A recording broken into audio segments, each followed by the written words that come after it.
just wanna take you far away. Don't go to sleep, staying in bed. Good evening. Really glad everybody could be here tonight. It's good to have a small crowd with us here at the office. I have to make mention we have one of our prospective clients who flew in from California to kind of check us out tonight and see if we're real and live. And, and we're super glad to have you.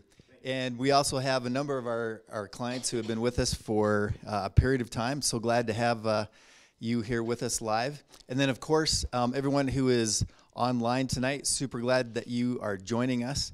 This is a great opportunity for us to be able to provide a little bit more information about what's going on in real estate tonight. We have some really awesome things that we're going to be talking about. But first, I just wanted to make mention of the fact that the reason why we're even here tonight, the reason why we show up every day at the office is because of you, our clients.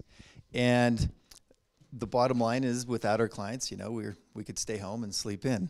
Instead, we get up early and we get to the office and we get to do some really fun things. I think everybody who works here, I think for the most part, really enjoys working here and working with their clients. And maybe just to give you just a little bit of flavor, over the last 10 years that we've been doing this, you know, we've had a lot of staff come and go, but we've also had a lot of staff stay with us. And so maybe I'm just going to make mention of just a few people who have been with us for quite a while. If I kind of think in my mind and go around the office, you know, if I start with Brandon Grange, he's our National Director of Acquisitions. He's been with us going on 7 years. His next door neighbor, Natalie Ige, she's our account manager of acquisitions. She's been with us going on 6 years. A little bit further down the hall, we have Dustin Raines. He works in our lending department. He's been with us going on, I think, 6 or 7 years. A little bit further down, we have Rodney Beecham, one of our project managers. I think he is our longest standing staff member. I think, Rodney, you've been with us from the very beginning. So going on 10 years. In fact, Rodney was one of our very first clients, and he ended up joining the team and working for us. And so a little bit further down the hallway, we have Chris Ferguson, who works in our insurance department. He's been with us for, I believe, 5 years, almost 6 years. Then we have Nate Larson, one of our project managers. He's going on 7 years. And Kurt Cummings now going on, I believe, 6 or 7 years as well. And then, of course, Kevin Clayson, who will be our host tonight. He's been here from before the beginning of time. And, you know, one of our great stalwarts who is actually one of the founders in the company. And so it's pretty neat to hang out with people that you really like, people that you really enjoy. I did a really quick calculation earlier today, and over the last almost 10 years, I calculated that collectively as a team, we have put in more than 432,000 hours, man hours, in doing nothing but real estate. So that's our collective experience in the industry. And what's really interesting about that is we still don't get it right all the time. We have a pretty good track record. In fact, I think we have a really phenomenal track record. And over time, we've just gotten better and better at what we do. And that's one of the great things is you know, the opportunity to learn and to grow and to get better and better at what it is that you do, and to be able to provide more value and more service to those who we really get to serve. At the end of the day, like I mentioned before, you guys, our clients, you really are the hero of our story. You're the ones with the actual results. We are just kind of the individuals who help facilitate what happens. And I won't get into you know, all of the different results of the company and the organization, but it's a pretty neat thing at the end of the day, what we've been able to do in conjunction with you, our clients. We have a lot to do tonight. You know, the night is scheduled from 6 to 9, but I told Kevin that by all means, if we get done, you know, early, he can let us out early. We don't have to stay for the full 3 hours. And if we can, but we won't go over 3 hours for sure. But we just have some really great content. Being that it's the beginning of the year, we're going to spend some time talking about the national market and what's going on out there and what we see, what's happening in mortgage lending? What are interest rates doing? Like, what's happening with all of the political stuff that's going on, the tax reform, all the craziness that's going on about us, Bitcoin and the stock market going crazy? How does that affect, real estate investing? And some really, important things that we need to just kind of review and talk about. And what's the projection and why, and how do we continue to do real estate and make it work for us? So in just a minute here, I'm going to go ahead and introduce Kevin Clayson, who will be our host for the evening. Like I mentioned, I have had the privilege of knowing and working with Kevin since he was a wee lad, and he has really been a major part of Done For You Real Estate. And he has stepped up recently as our VP of Marketing and has done a phenomenal job. I hope he's going to take some time tonight to review the website with you. We have a brand new website that we just launched literally a few days ago. I'm super excited about the content that's in there, and it's a very robust site. The properties that we have in there, the updating that goes on, and so hopefully he'll take you for a test spin with the new website. And then we're going to go into each of our individual markets, and then we're going to talk about two critical components that many people might think it's like, this is kind of boring to talk about, but I think that our presenters are going to make it actually very interesting. And that is insurance, your property and casualty. Like, what does your deck page even mean? What does the 300/500,000 aggregate, what does it even mean anyways? Like, how do you choose the right insurance and the right coverage for a rental property and the type of market that you're in? Do hurricanes blow through your market occasionally? Or are there earthquake, zone? Are you in an earthquake zone or a flood zone? And so there's a lot of different things that you need to make sure you have in place. And yes, we really do help, smooth all that over, but it's important that you understand, what you're doing. At the end of the day, you own the real estate. You're responsible for your results as a real estate investor and as a real estate owner. And then we're going to talk about mortgages as well, lending, all the rates and so on. And we have some great individuals who will be talking to us about those, Casey Paulson and Chris Palmer, both of whom have been with us and on the team also almost from the beginning of time. So let me just introduce Kevin Clayson really quick again, getting back to him. I've known him for a long time. Just a great individual, full of integrity, full of life and energy and zeal. Just being around him is a great thing. In fact, we recently partnered up and are sharing an office, and I think we're having quite a bit of fun. We're the only ones in the whole office that share, an office. It's a little bit bigger office, and so we've really had the opportunity to connect and to really work on a lot of things very closely. And he's a very talented man. He's a family man, and he's very knowledgeable in so many different areas of real estate investing as well. And it's my privilege, my opportunity to introduce your host for the evening, Kevin Clayson. Thanks a lot, Brent. Appreciate it. Well, hey, everybody. How we doing? Woo! Hey, can I make you a promise? Can I promise that tonight is not going to be about, like, flashy stuff and hype? Tonight's just going to be meat and potatoes, and we're just going to get down to business, and we're going to talk about things that matter. Is that okay? Is that all right with everybody? Yeah? Good. And those of you at home, I'm just going to assume you're nodding. We actually have a lot of people watching from home, which is so cool. I love that. Like, what a cool world we live in, by the way. We can do this and this. It's exciting to be here. I'm so thankful for Steve Earle. If you've spent any amount of time with Steve Earle, you know that he is a man of tremendous integrity. He absolutely cares about people above all else. He is also an incredible husband and father and family man, and it is a privilege to work with him on a regular basis. Yes, we share an office. We're thinking about putting up hammocks or bunk beds. I don't know which. We'll see. It's going to be awesome. But I'm thankful for Steve. Little funny thing about Steve. So I have 3 kids. And my oldest is 8. My middle son is 6. And then I have my youngest son. He's 4. And my middle son, Braxton, when he was born, we did kind of like a little, he was in the hospital for a few weeks when he was born and wasn't doing so hot. Got healthy, came home. We did some sort of celebration. I don't remember what it was. And Steve came over to our home, and he gave Braxton this little light blue puppy with white polka dots. To this day, Braxton still sleeps with that every single night. And it's just this constant reminder to me, he can't go to bed without it. And it's this constant, I know what some of you at home are thinking, you're a terrible parent. Make him put the puppy down. No, he loves it and I love it. But it's this constant reminder that this is a good man. And he's a man who's impacted my life in a lot of ways and impacts our shareholders' lives in incredible ways and our customers' lives in extraordinary ways. And I'm really thankful that he's at the helm. He's a good man. And I want you to know that. He is a good man. So tonight we're going to have some fun and we're going to share some things with you that I hope will be really beneficial. Now, there's a good combination of folks in this room and online of people that are kind of new to the DFY family and then folks that have been around for a little while.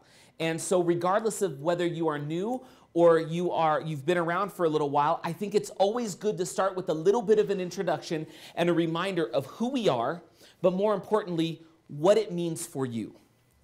See, this is not about us. This is about you. It's done for you, real estate.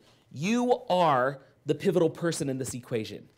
We just get to be the team that gets to help you and assist you and help you do some extraordinary things. I'm going to play a video here, and it's a video that we did recently. In fact, for those of you in the room, you're going to see Julia and Bill Graydon in this video, which is kind of cool. It's a quick 4-minute video that I think does a really great job of introducing who DFY is and what it is we do and how we show up every single day to try to help our customers. So we're going to play this video at home. You'll be able to watch this online, or you'll be able to watch it right now as well, but I think it's a good introduction. So we're going to play that, and then I'll be right back.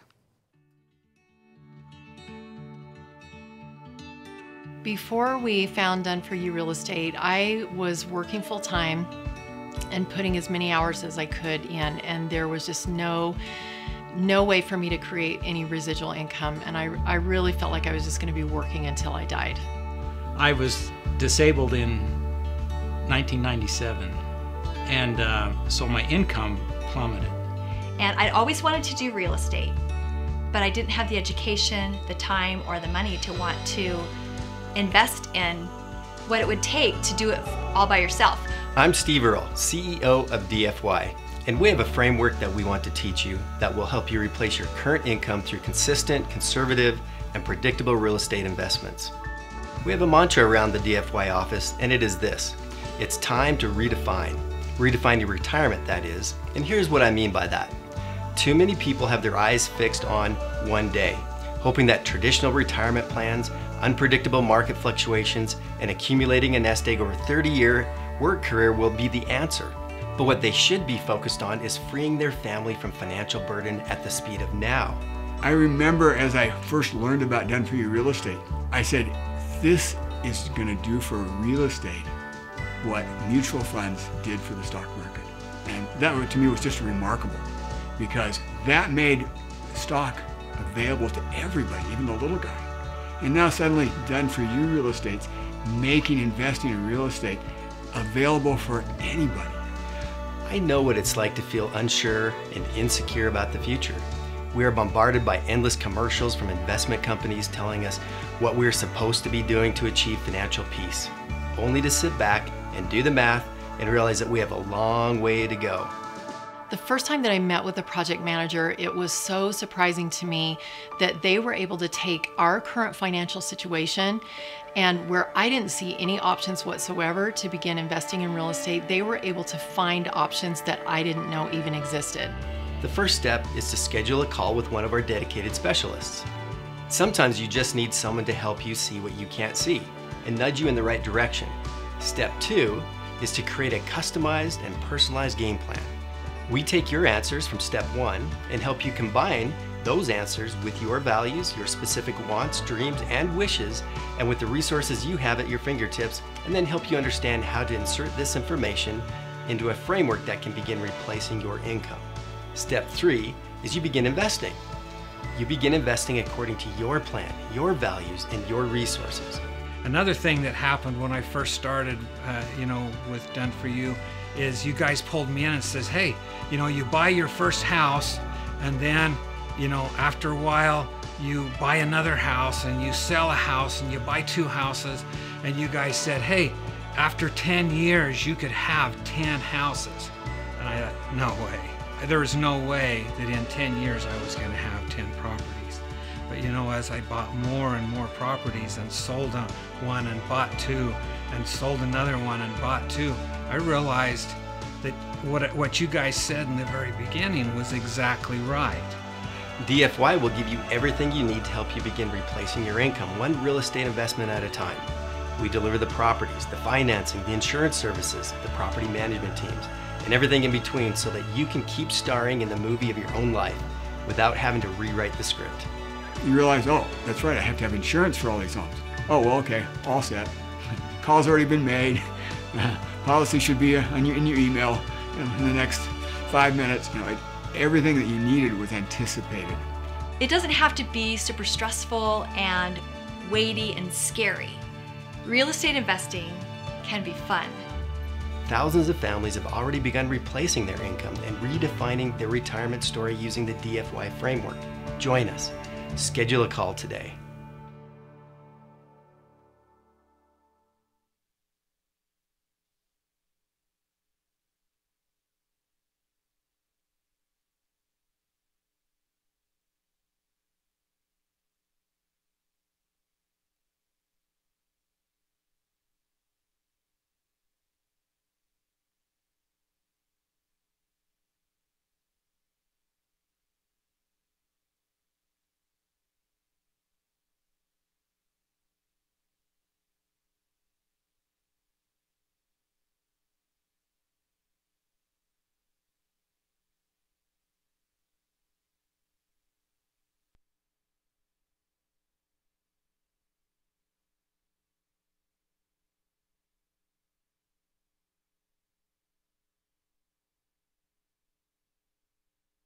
This is not a we talk to you and then we never see you again. We want to work with you.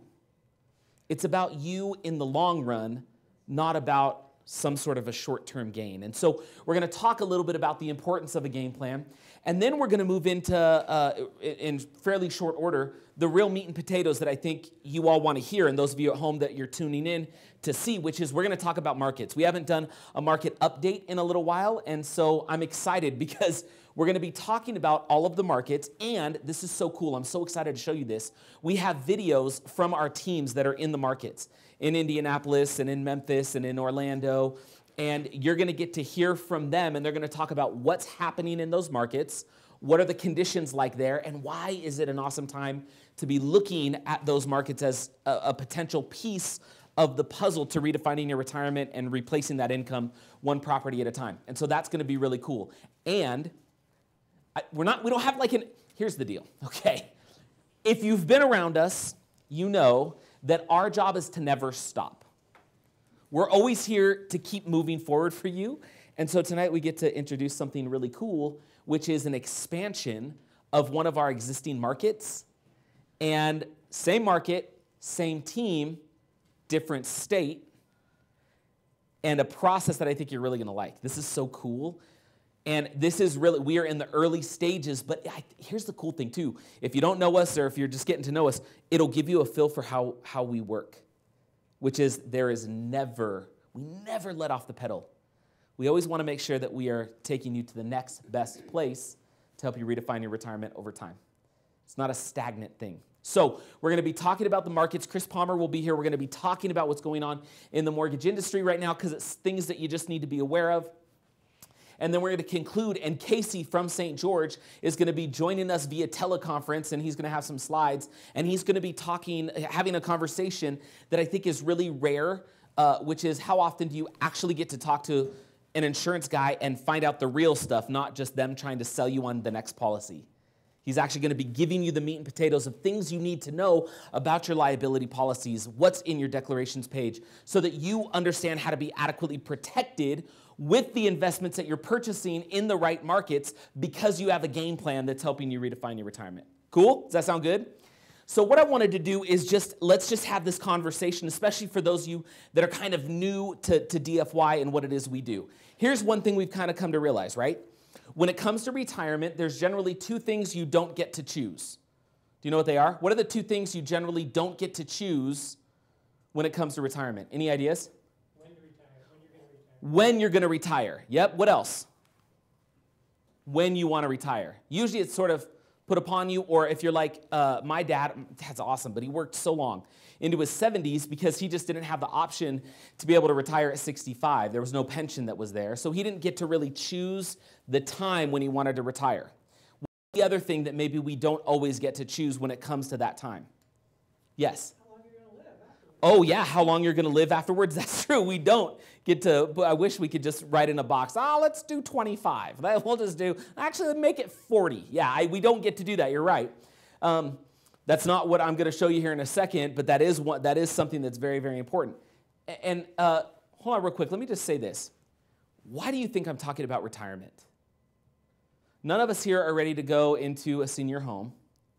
So why are we even having the discussion of retirement? If you're a millennial, why do you need to be talking about retirement? Jason, what do you think? Because they didn't talk about it 20 years ago. Yeah, for those of you at home, Jason says, because they didn't talk about it 20 years ago. And here's the deal. It's an inevitability. Retirement doesn't just mean 65. It means picking the time when you want to sort of live the life you've kind of desired. And that's one thing you often don't get to choose. And what goes along with that is you usually don't get to choose the income you want to earn while you're retired.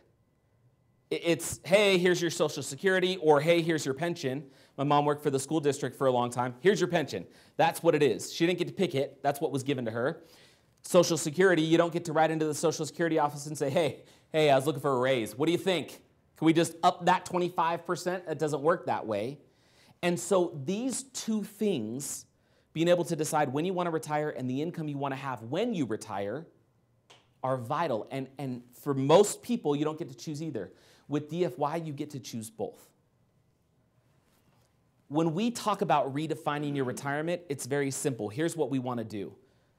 We want you to understand that the numbers are in, and we know that traditional retirement planning just plain doesn't work. IRAs and 401ks, even when they're screaming through the roof like they are right now, anytime that happens, what's the eventuality? Yeah. And it's sort of this roller coaster. So it's great while it's going good, but there's no guarantees. And I'll talk about something else here in just a couple minutes of why we think that real estate is perhaps the better option when looking to retirement. There's a variety of things. Actually, there's this, I'm going to show all you guys how to get this infographic that's really cool. There's 4 things on here specifically. What I did here is we put real estate up against Bitcoin because everybody's talking about Bitcoin, and real estate up against the stock market, and there's 4 reasons real estate's better than both combined. So we'll mention that briefly. But in reality, this idea of time to redefine is, look, you are where you are, so let's get you to where you want to go. Because the old way just plain doesn't work. In fact, I'll show you this here. I'm going to skip over this. This right here is what I want to show you. This is actually a graph. This is some recent information, and here's what you need to know about this. Nearly 80% of Americans preparing for retirement lack sufficient retirement funds. Does that scare anybody, by the way? It's a lot. 80% of us are not on track.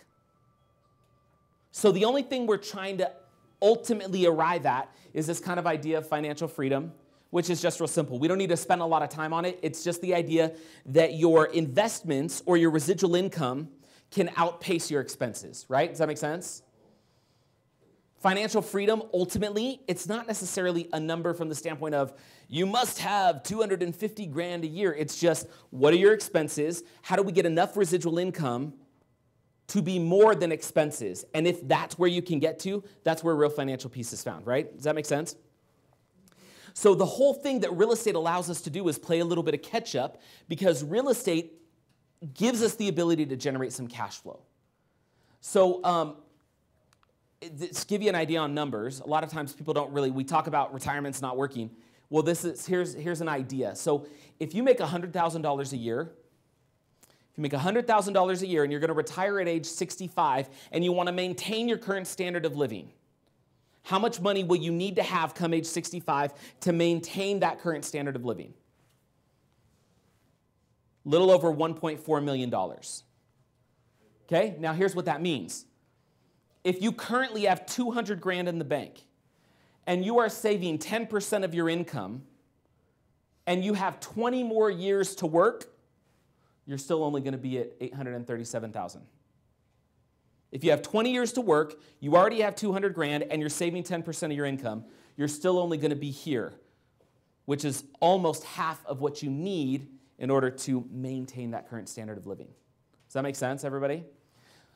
So we think the better solution is real estate. And here's a couple reasons why. So real estate, first of all, allows you to create real spendable cash flow. This is one of the reasons we like real estate. So if you think of the stock market or you think of 401ks, mutual funds, so on and so forth, those don't cut you checks every month. Does that make sense? So they grow. You want them to grow over time, and when the market's going through the roof, you feel really good about watching your account balance fluctuate or increase over time on the quarterly statement that you receive. But how often does that 401k or IRA balance cut you a check? The only time it cuts you a check is when what is triggered? It's either a forced distribution or you decide to withdraw something, but with the forced distribution or the withdrawal, what happens to the account balance? It diminishes. So with real estate, it's a different process. You have equity or you have value in the property, and it cuts you checks every month in terms of residual income. But what happens to the account balance? Does it diminish? No, it stays. Or it grows if you see real estate appreciate, right? This is one of the big things that a lot of people don't understand. When we say real estate, it's not, and just so you know, our version of why real estate investing can be powerful for a redefined retirement is that we're not going to make you rich tomorrow.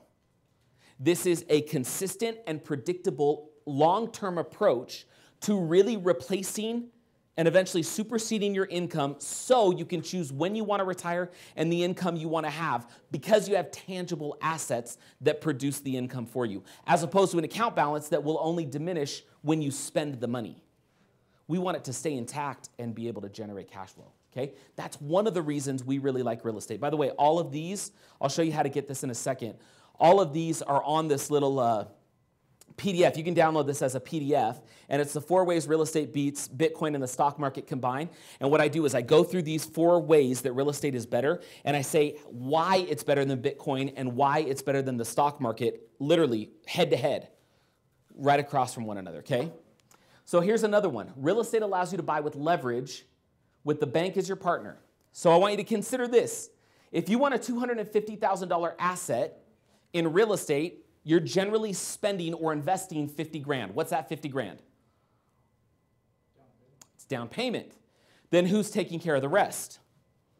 The bank. Now, you can also buy real estate with cash. That's totally fine. But generally speaking, most people will utilize leverage. This is one of the great wealth building factors of real estate. Now, if you wanted to own, so in other words, if you want to own $250,000 worth of real estate, you may only have to spend 50 grand. Does that make sense? If you want to own $250,000 of Bitcoin today, how much do you have to spend? 250. Now it could go up. If you want to own $250,000 in mutual funds, how much do you have to spend? 250 grand, right? I know it's simple, but I want your mind to think in this way. This is how we redefine retirement. This is why we want to replace income. So you're able to use leverage. It's one of the only investment classes that allows you to do this, which is really kind of cool. Think about it. Here's another one. Real estate allows you to have multiple profit centers. Okay, so again, think about this. If I have money in the stock market or Bitcoin or whatever, how does that money grow? What has to happen? Value has to go up. So the market has to increase, right? People have to have confidence in the stock market. By the way, how does the market increase? Is it based on your individual actions as a human and how hard you work on a day-to-day basis? No, what's it based on? Groupthink, herd mentality, brokers that live in scarcity, whatever, right? And they're constantly doing this thing, and the fluctuation that you get to take advantage of or become victim to is totally outside of your control. Does that make sense? Same thing with Bitcoin. Why did Bitcoin grow so quick, so fast? Because everybody's like, oh, I think I want it. And it was supply and demand, right? And so all of a sudden everybody's getting into it. And so this sort of herd mentality is what drives the value. Now, real estate is a much more gradual and really predictable way to grow wealth that's not based on a whole lot of crazy factors. There's simple things you can think of, and you'll hear about this in one of the videos, like, can I buy a home for less than I could build it? Because if you could buy a home for less than you could build it, you immediately are walking into a potentially good situation, right? If your insurance replacement cost is more than what you actually paid on the home, could you consider that a good investment? And then real estate's not just going to grow in appreciation. That's only one profit center. Real estate generates cash flow. Real estate generates tax savings. Real estate creates appreciation. So real estate actually gives you the ability to have multiple profit centers instead of one, which is the market has to go up. Does that make sense? And even when it does, the only way you get to spend it is to deplete the account. This is why we like real estate. Finally, real estate is a hedge against inflation. So we all know that inflation is the thing, right? Do we know that? Well, I always tell the story. I was just at home in California with my parents, and on our refrigerator, we have these 3 magnets. And one is from the year my dad was born, which was 1938. One is from the year my sister was born, which is 1969. And one is from the year that I was born, which is 1979.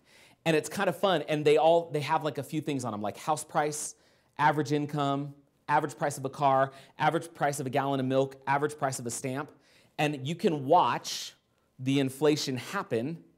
And then when you go and compare it to 2017 or 2018, it's like this crazy hockey stick. And here's the thing with real estate.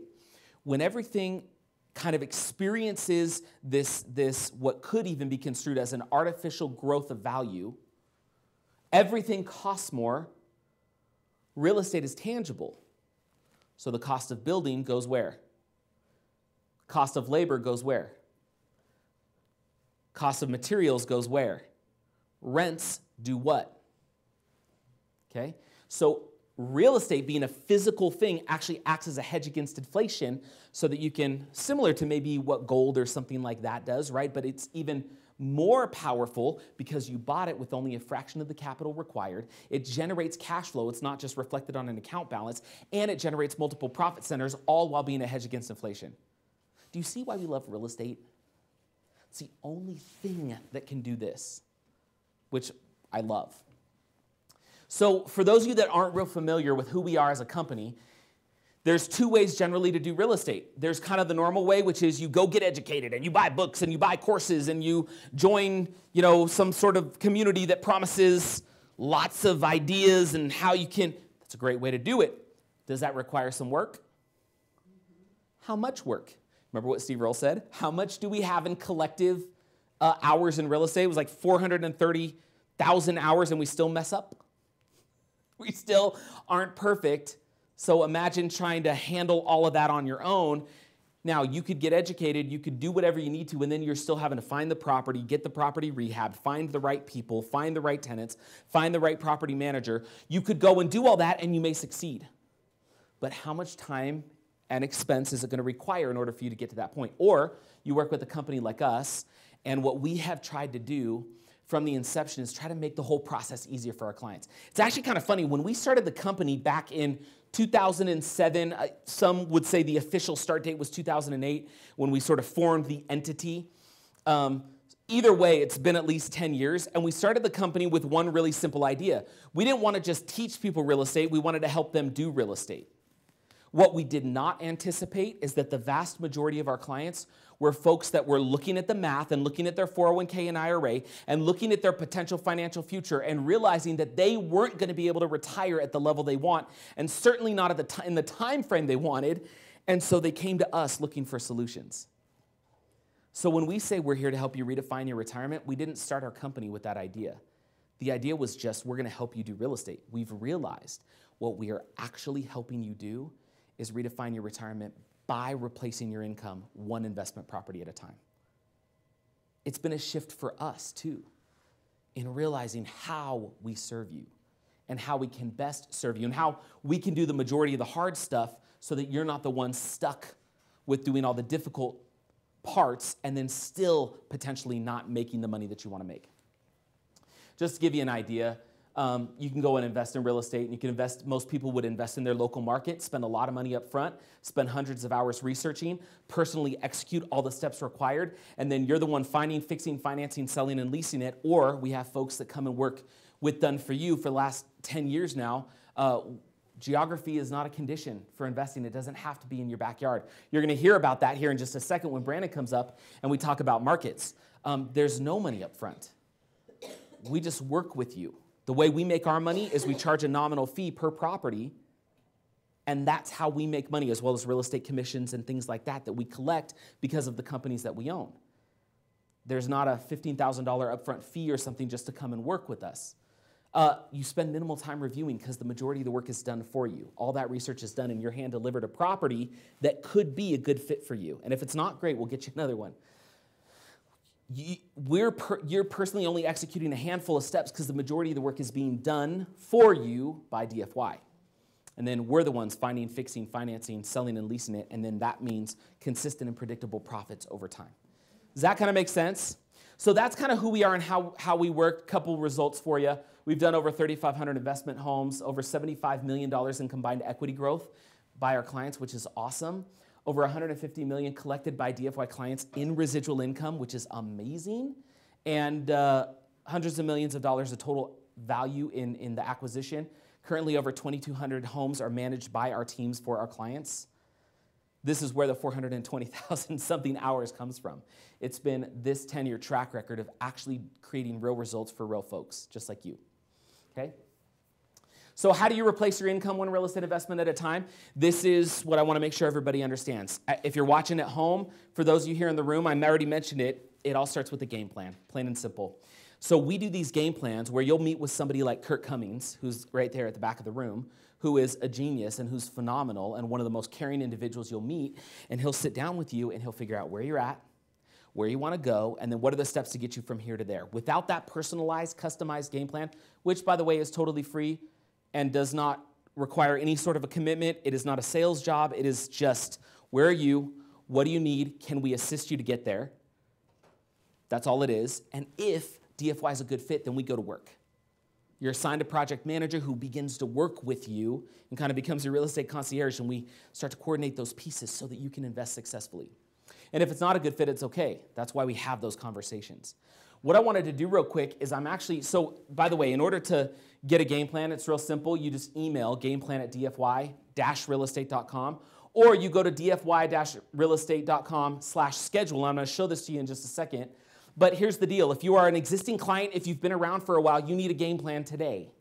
This is not something that you do one time. We need to know where are you trying to get to, and what are the next steps we have to take to get you from here to there. So what I wanted to do just real quick before I welcome Brandon up is I want to take you through the website real quick and show you the resources that are available to you so that you know what is there, how you can get a game plan. And there's so much stuff that can help you do research. Or if you have friends that are wanting to do real estate, this is a great resource now to send them here so they can get whatever they want. So I'm going to come back here. You guys keep looking at the screen. And I am going to just take you through the website real quick. So the website is dfy-realestate.com. So this is what the website looks like. It might load a little bit differently for you. This is... that image will take up the whole picture, I think. But here's what's cool. So right here on the homepage, the first thing you see, notice this button right here, Get a Game Plan. If you click Get a Game Plan, here's what you're going to see. It's going to take you to a page where you can do two things.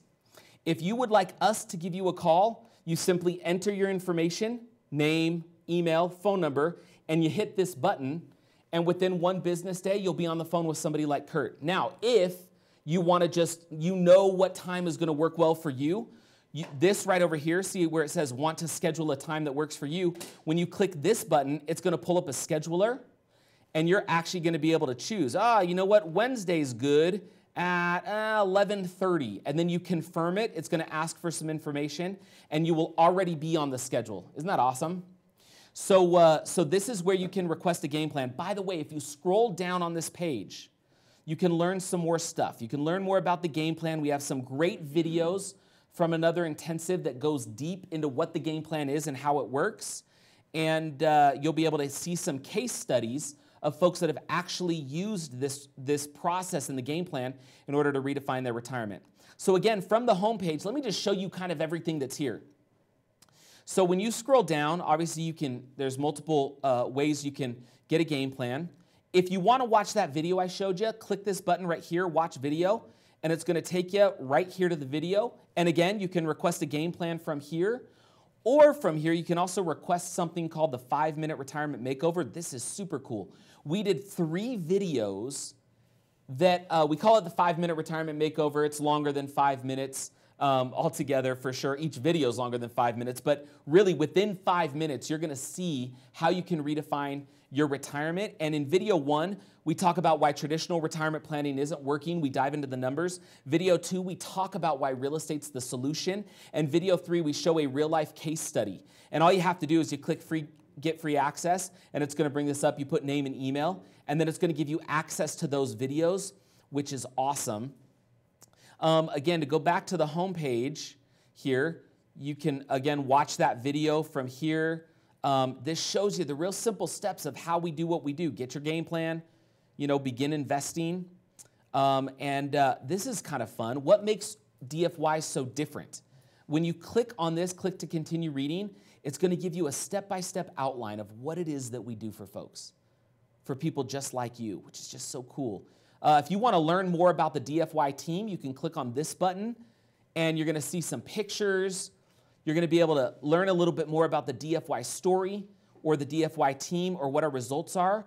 We kind of explain who we are. There's a quick video there. You can like our Facebook page, connect with us on LinkedIn, subscribe to the YouTube channel right from here, and you can get to know all of the folks that are on the team. We've got pictures and bios that are here. We talk a little bit about our results. This is one of my favorite parts of the website. If you want to know if we actually do real estate with folks, here's the last couple years. We'll have 2017 very soon. This is 2014, 2015, and 2016. And when you click on these, let me show you what's going to happen. You click this button, and it is going to pull up this really beefy PDF, and it is going to show you every single deal that we did, what markets we did them in, what the acquisition price was, how much we did in each market. We're going to talk about the equity that was created, and you could just look at numbers all day. This is for the people who love numbers and spreadsheets. You're going to get your fill right here, but it's just all of this data. And it even, look at this is not full addresses, but this literally shows you every single property, when it was acquired, what state it was in, what the purchase price was, when it was built, what the price per square foot is. It's all right here. Isn't that cool? Now, the other thing that's awesome that you'll be able to see that I really like is you'll be able to see, let me see it. Oh, property management summary. So what was the target rent? What did our homes actually rent for? What was our actual target to rent? How long did it take to lease these homes? How many homes were leased? So all of this is here and available for you, 2014, 2015, 2016, all right here. Really cool stuff. Again, here's the 5-minute retirement makeover. You can get your free game plan. If I take you back to the home page, those reports are also, you can link to those reports right here on the home page. And again, if you want to see deals, check this out. It's the last thing I'll show you. You want to go see properties? Great. You can click see the properties. And what it's going to do is it's going to open a page, and it's going to show you actual real properties, and it's going to show you numbers, and you can click on property details for any of these homes, and it's going to show you how much it costs, what are all the numbers. Dig in. What are the projections? What are the financials? Is that cool or what, you guys? This is, oh, by the way, this is how you get that PDF.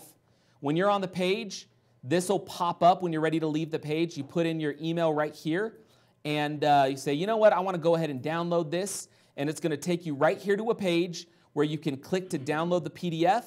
It's right here available for you. Right there, that's the one that I was showing you. And it's also immediately going to get you into the 5-minute retirement makeover, and you can watch video 1. So guys, look, at the end of the day, all I want you to know is that, oh, now the internet's deciding it doesn't like us anymore. All I want you to know is that you have tremendous resources at your fingertips from dfy-realestate.com. Isn't that a lot of stuff? Isn't that cool? So it's all there for you. Spend as much time as you want. There's videos, there's data, there's reports. If you spend an hour on that website, you will have no questions as to who we are, what we are here to do for you, and what the process is to help you redefine your retirement one real estate investment at a time. We've put that together as a resource for you. But again, it all starts with a game plan. Request your game plan so that you could just take the next step, whatever that is. So now I am actually going to skip over this, and we are going to move on to some meat and potatoes. Who's hungry? You guys want to eat? Who wants some steak and potatoes? Anybody want some A1? Brandon Grange is the A1 on this bad boy. So we're going to talk a little bit about markets, and I get a chance to bring up an individual who I have tremendous love and respect for, one of the smartest guys I know, with the exception of the fact that he's a U of U fan. But other than that, he is really smart. Brandon and I share a history of coming from California. We have that in common.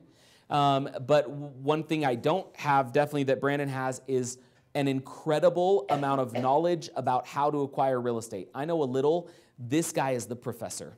So Brandon is actually our acquisitions director. He's the one that is over the entire acquisitions process for our clients. He's talking to the markets every single day. He's reviewing every single property to make sure it's a good fit for our clients, to make sure it's going to help you redefine your retirement. And he knows so much, it's unbelievable. So please help me in welcoming a good friend of mine and somebody you're going to learn a lot from, Brandon Grange. Thank you very much. How are you? I want to talk about the most important subject, which is Brandon thinks I do have to say, first off, that this is the first time I've been introduced akin to a steak sauce. Yes. So this is the first. And then we're going to make the jump to he thinks this shirt has too much periwinkle. What say you? I think it looks good. I don't know. I think, right? See? Periwinkle's a good look for you, buddy. I like, Julia's saying it's gray. I'm going gray. All right. I'm going with gray. If that makes you feel better, let's go with gray. Yeah. So what we're going to do is we're going to talk a little bit about markets. And Brandon, I wanted to start by just having you talk about the national real estate picture. What's going on nationally? Why does it matter to these folks? What does it mean for their real estate portfolios moving forward in 2018? You got it. So it's an interesting time in real estate as we just have ended out 2017 and jumping into 2018. I mean, it's funny when we started doing this, as the iterations of the company as we've evolved back in 2008, 2009, 2010, to see kind of what we had expected might happen as we were really starting to jump into the type of real estate that we've evolved from around that time when we were at the absolute bottom of the recession. The housing crash that we've all familiar with, that we all probably experienced some pain in, whether we were investing in real estate, whether we were just looking at our own values of our primary home ownership go down, and all that kind of came with that. To see where we're at now 8 years later from that trough is remarkable. And really the thing that we're seeing a lot right now is we're kind of looking at the landscape, and as we're continually trying to acquire assets and these investment vehicles that we call single-family residences, right? Of where we can continue to do this and where we can still get the number of houses that we need to fulfill the demand of all the clients that are looking to do their real estate. So obviously we've been in, the markets we've been into this point are, we obviously started in Phoenix and Las Vegas. As that run-up happened that we expected to happen, and we've done a lot of deals with people selling out of those assets that they bought at the very bottom in Phoenix and Vegas in 2010, 11, 12. A lot of those we're starting to sell into a lot of new markets. The main markets we're obviously in now, Florida, North Carolina, Memphis, and Indianapolis, all performing really well. All are looking to do well into 2018 as we're kind of looking forward. It's interesting, and we're going to talk a lot more about it with Ryan Heinricher as he talks more about what's going on in the Florida market. It's interesting, and I'd want to kind of have you pay attention to that run-up period that we were really doing a lot of deals, and the reason we jumped into Orlando, how that market is switching from a recovery market, trying to get back to those 2018 levels, or the pre-recession levels, and how that market is switching from that recovery market to more a traditional, healthy, and hot market where appreciation is still happening at an accelerated clip in Orlando, but it's for more different reasons than just inventory coming back into play like it was at the recession. So on a national basis, kind of what we see is going on, and what we're looking at in the long run is a lot of continued appreciation throughout all of the markets we're in. What we're really experiencing right now nationally on the housing sector is a dearth of inventory. I looked at a stat while I was getting ready for this where it talked about in a healthy market, the number of the months of inventory that are generally available are typically about 8 to 9 months of inventory that's there for people to buy, on a national scale. Where we're at right now at the end of 2017 is we have more like a 3 to 4 month supply of houses. So there's literally about, what that generally means is about half the amount of inventory for sale at any given time than there normally is in a given market. Now, from 2010, that number is, way off, but from even a normal market, inventory is tight. Now, what that means for investors that have already invested with us is that's great news, right? Because that tight inventory it's all supply and demand, and the push of houses going up is happening and happening quickly. So we've actually, as we look back at 2017, we've actually experienced more appreciation in our cash flow or our stabilized markets than we even expected. So in markets like Indianapolis and in Memphis, where people are buying more for just the normal rental income that's coming in and not banking on that appreciation number, like what most of the people that were buying in Phoenix and Las Vegas in 2010, 2011 were doing, we're still hitting, north of 5% increased numbers annually for last 2017 in both Memphis and Indianapolis for the most part. We usually kind of projected more like 3% in some areas where we felt really confident we were doing 5%, but what it looks like is we've actually exceeded those numbers in those cash flow markets. And in the Florida market, it still looks like we've been at that 10% clip, and in some instances hitting above that throughout all of 2017. Well, and real quick, Brandon, this is really important. For those of you that maybe don't know our company or kind of our history, so generally speaking, our clients over the last 5 or 6 years, we've had really 2 strategies that they've relied on. One is go to a more stabilized market, as you described it, that maybe is experiencing 1%, 2%, 3% appreciation. Not drastic appreciation, but higher cash flow. Maybe slightly lower purchase prices, higher cash flow. Exactly. And that's been more of sort of this long-term approach to, I'm going to own real estate, I'm replacing my income one investment property at a time. That's been something that some folks have done to generate more cash flow. But then there's been these other markets, specifically Orlando, which maybe the cash flow, monthly cash flows were less. Maybe purchase prices are a slight clip higher, but the reality was with Orlando, there was a rebound that was happening. So somebody looking to say, I really want to grow with appreciation and grow my portfolio and equity would maybe invest in Orlando, while somebody who just wanted to have a more stable cash flow approach was investing in some of our other markets.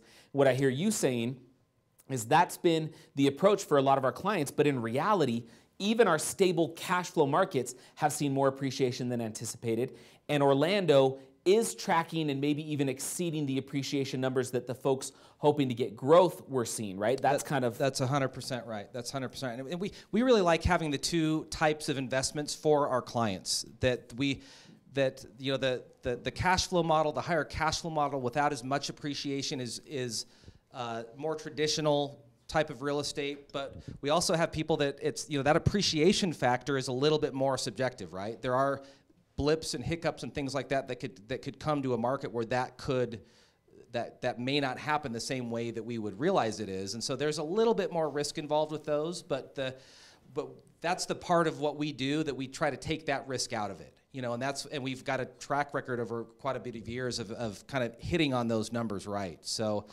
but that's kind of the trend we're seeing for 2018 is that tighter inventory is still really pushing up home prices. What we've also started to have to kind of do is in trying to get creative and finding new inventory is we have started to do a lot more of setting up relationships with developers where we could get absolutely new out-of-the-ground product.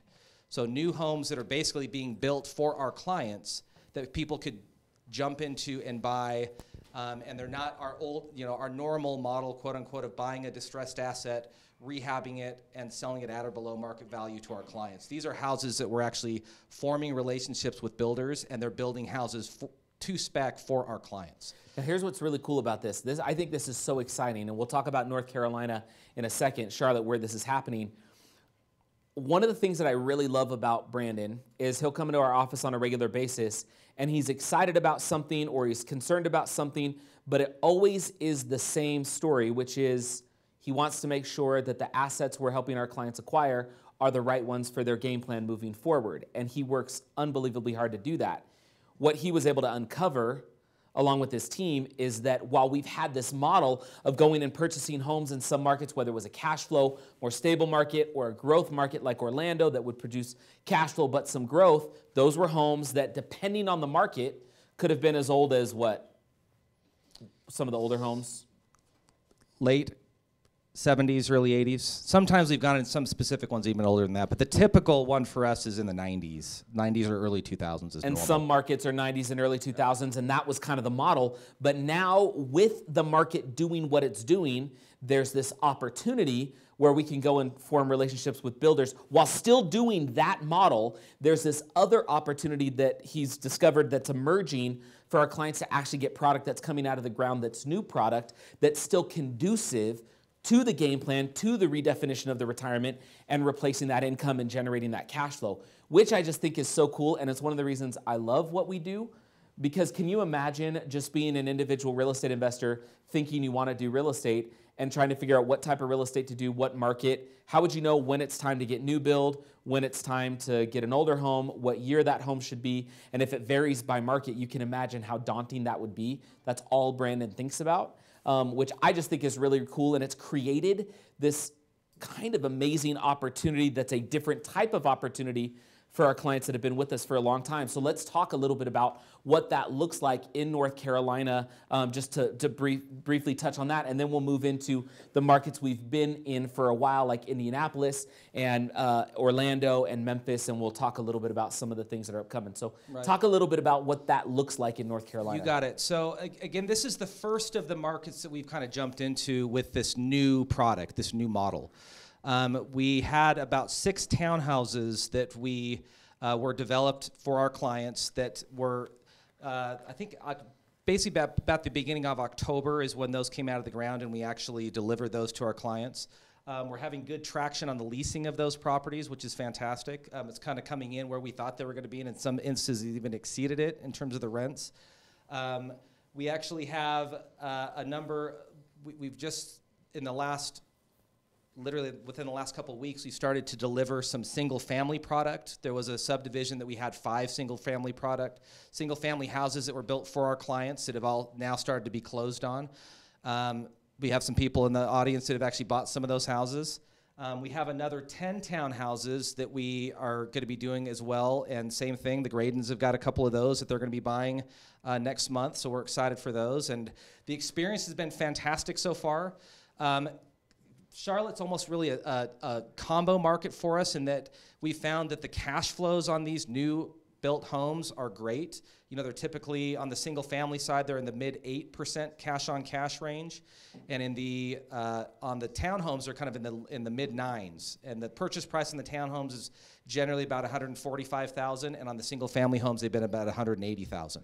The other nice part about Charlotte we've experienced is, even though the cash flows are very healthy and good, over the last few years, Charlotte's been experiencing about a 7% increase in appreciation as well. Whereas, you know, compared to some of the lower, you know, markets we do, it's really worked out to be a really nice thing for us. We will have some new product coming available in North Carolina. It's not our normal model where we constantly have houses that are coming into the system. With the developers we're working with, it's basically they're giving us batches to move, and then those are sold, and then the next phase of the development comes up, and those are sold. And so sometimes we have kind of lulls of when we're actively marketing North Carolina. And now is one of those times where we're waiting for the next phase to be priced out and moved to us so we can sell them to our clients. But so far we've had a lot of success in North Carolina. And correct me if I'm wrong, but one of the things that I like about this is you're not saying an entire subdivision, because there's still, we want to make sure that there's a good healthy mix in the neighborhood of owner-occupied and investment properties. Right. That's an important point, and something as we look at some of these relationships with the developers that we have is making sure that we're not overwhelming a subdivision or overwhelming a portion of a neighborhood with all rentals, right? Because that's going to inhibit the ability of it just inhibits for lack of a better word, the looks of a property in a lot of instances, where there's literally, with renters just don't have the same pride of ownership that a normal home buyer would have. And so we always want to keep a healthy mix of owner-occupied properties to rental properties. And we always like a mix to be around 70 to 30% at a maximum of, or a minimum of owner-occupied properties to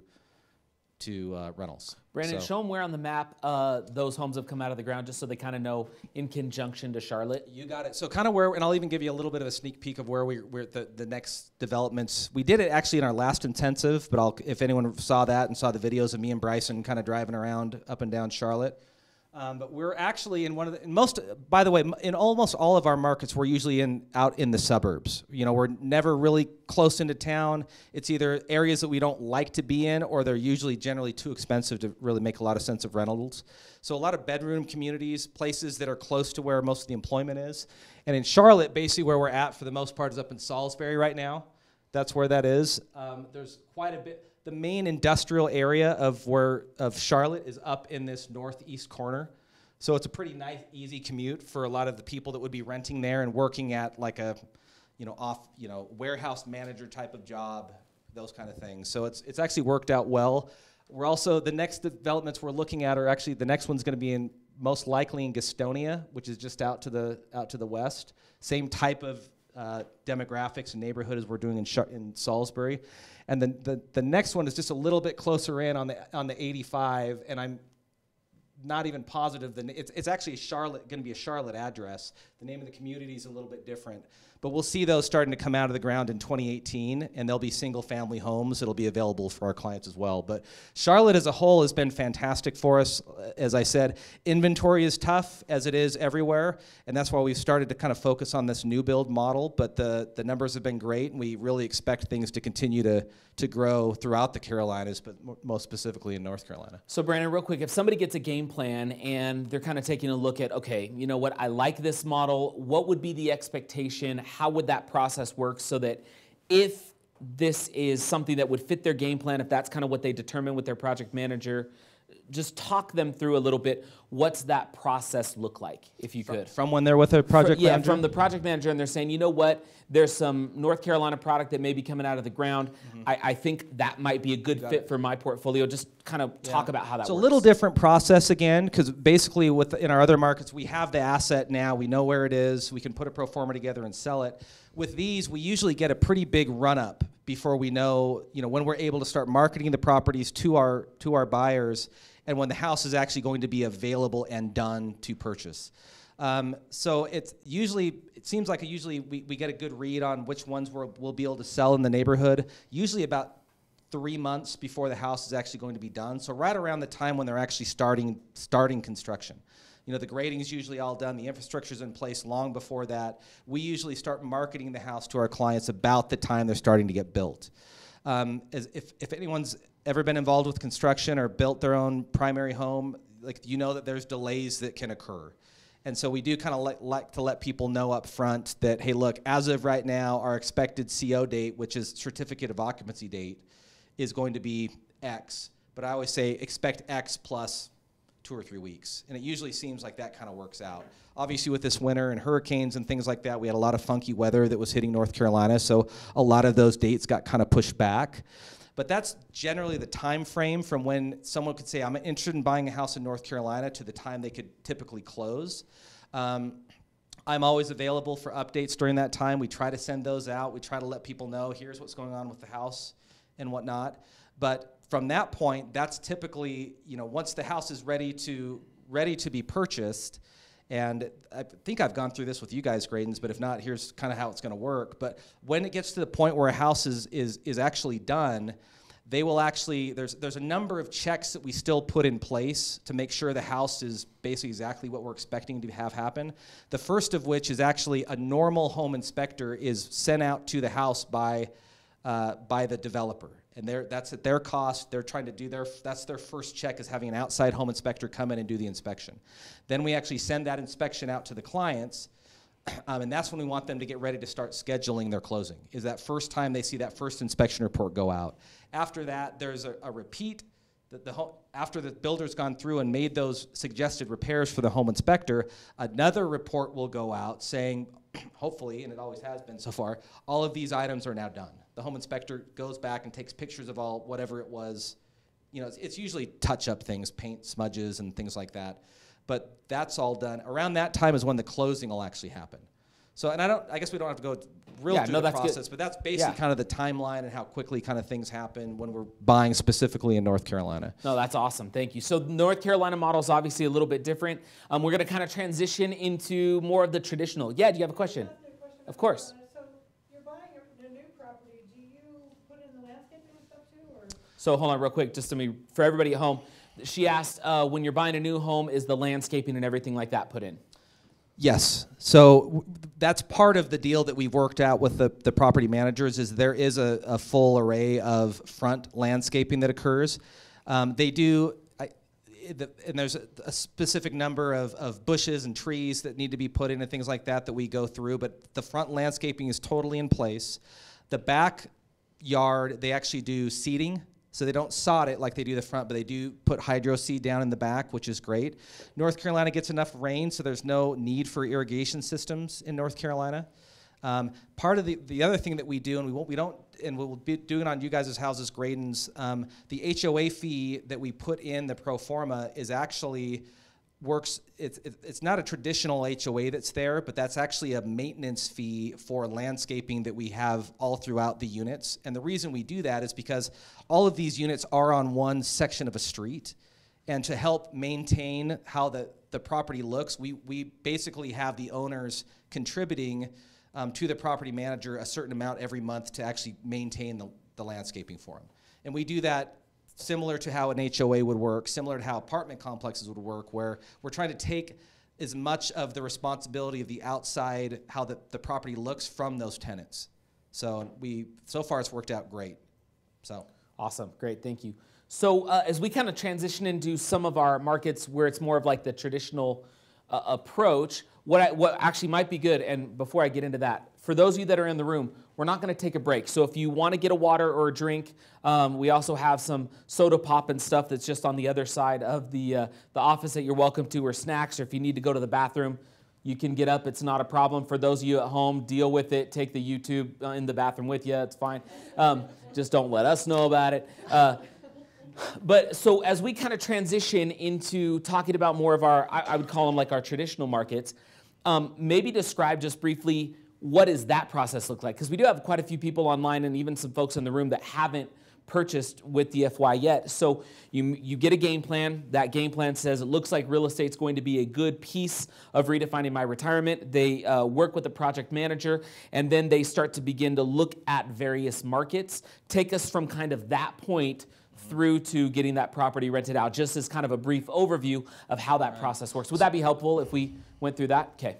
So basically, once you've gotten to the point where you've selected a market, right, and each of the markets have different price points they're at, different total out-of-pocket requirements, different return thresholds that they'll have. Some are based more, like I've said, Orlando on appreciation. Some are, more traditional cash flow markets. But once you get to the point where you've selected your market and you're beginning to start looking, or beginning to start shopping, we call it. From that point, basically, you'll be notified by one of our agents in one of the markets that we're talking about. From that point, those agents, and the other part of what we do with Done For You Real Estate is we're very always thinking about compliance and making sure that real estate laws and real estate factors are always being met in the various states that we're in. And in every state, all of the assets always have to be presented by a licensed real estate agent in the market that they're in.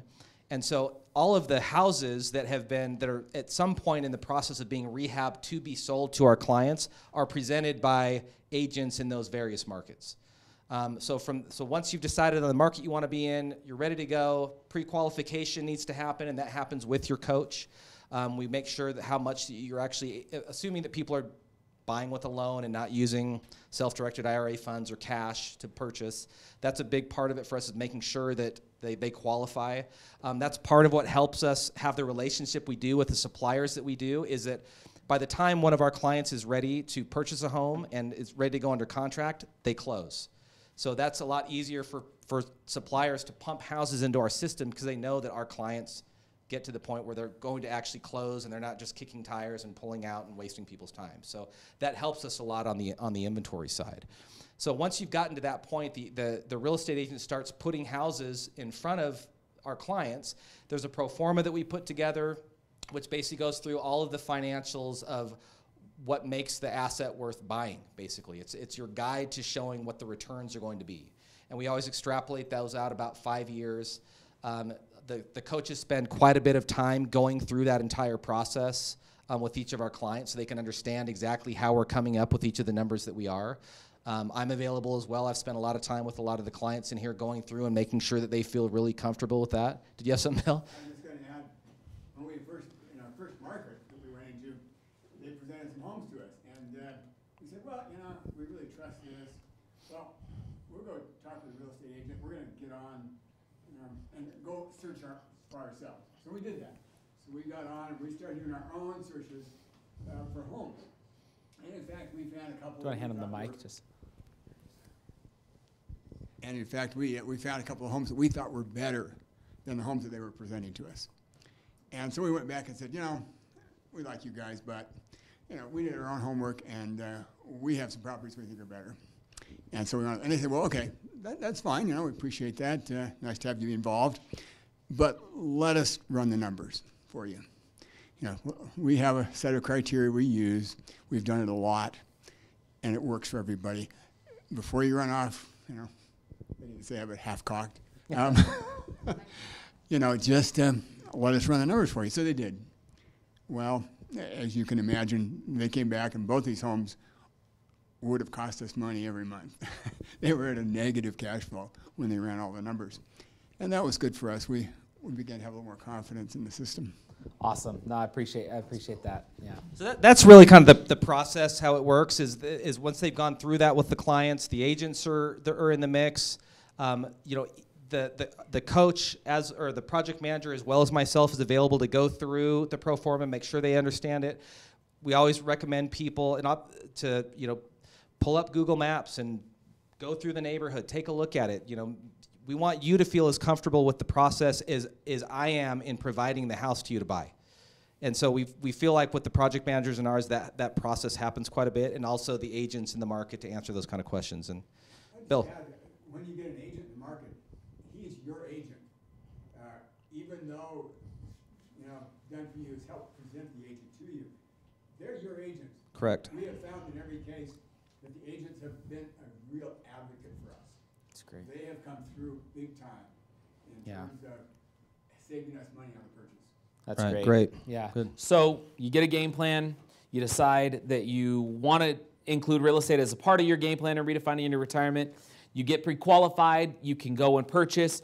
You get with your project manager. You begin to shop for the homes in the market that is appropriate for your game plan. You get introduced to an agent who begins to present properties that fit your criteria. Those properties at some point are rehabbed, sometimes before closing, sometimes after closing, and we'll talk you through that process. Right. Just depends on the market. And then the leasing process begins. The home gets leased out, and then our DFY client begins One thing I will add to that, which is always kind of a nice benefit for our clients, is in most of the markets that we're in, whether it's an entity that's managed by one of our companies or an outside supplier that's putting the house into the system, because of the relationship we have with the sellers on these for the most part, as soon as the house is rented, which is usually occurring either before or when the house is under contract to be sold to a client, as soon as the rehab is done, even if it hasn't sold to the new buyer yet, we're putting the house on the market to start getting rented. So a lot of times, by the time the client is actually ready to close on the house, we've got 2-3 weeks of time where the house is actually being marketed for rent, and in a lot of cases, the house has actually got an accepted application or a tenant already in the house prior to the house being sold, which ends up being great because it's just nice to have that little run-up before our clients even own the house where the house is being marketed for rent. And in most of the markets, the average lease time is, it varies per market for sure, but about a month or less is typically the norm in most of the markets we're in from time when it's being rented to move in. So. And if you want to see that data, I showed you on the DFY-real estate site.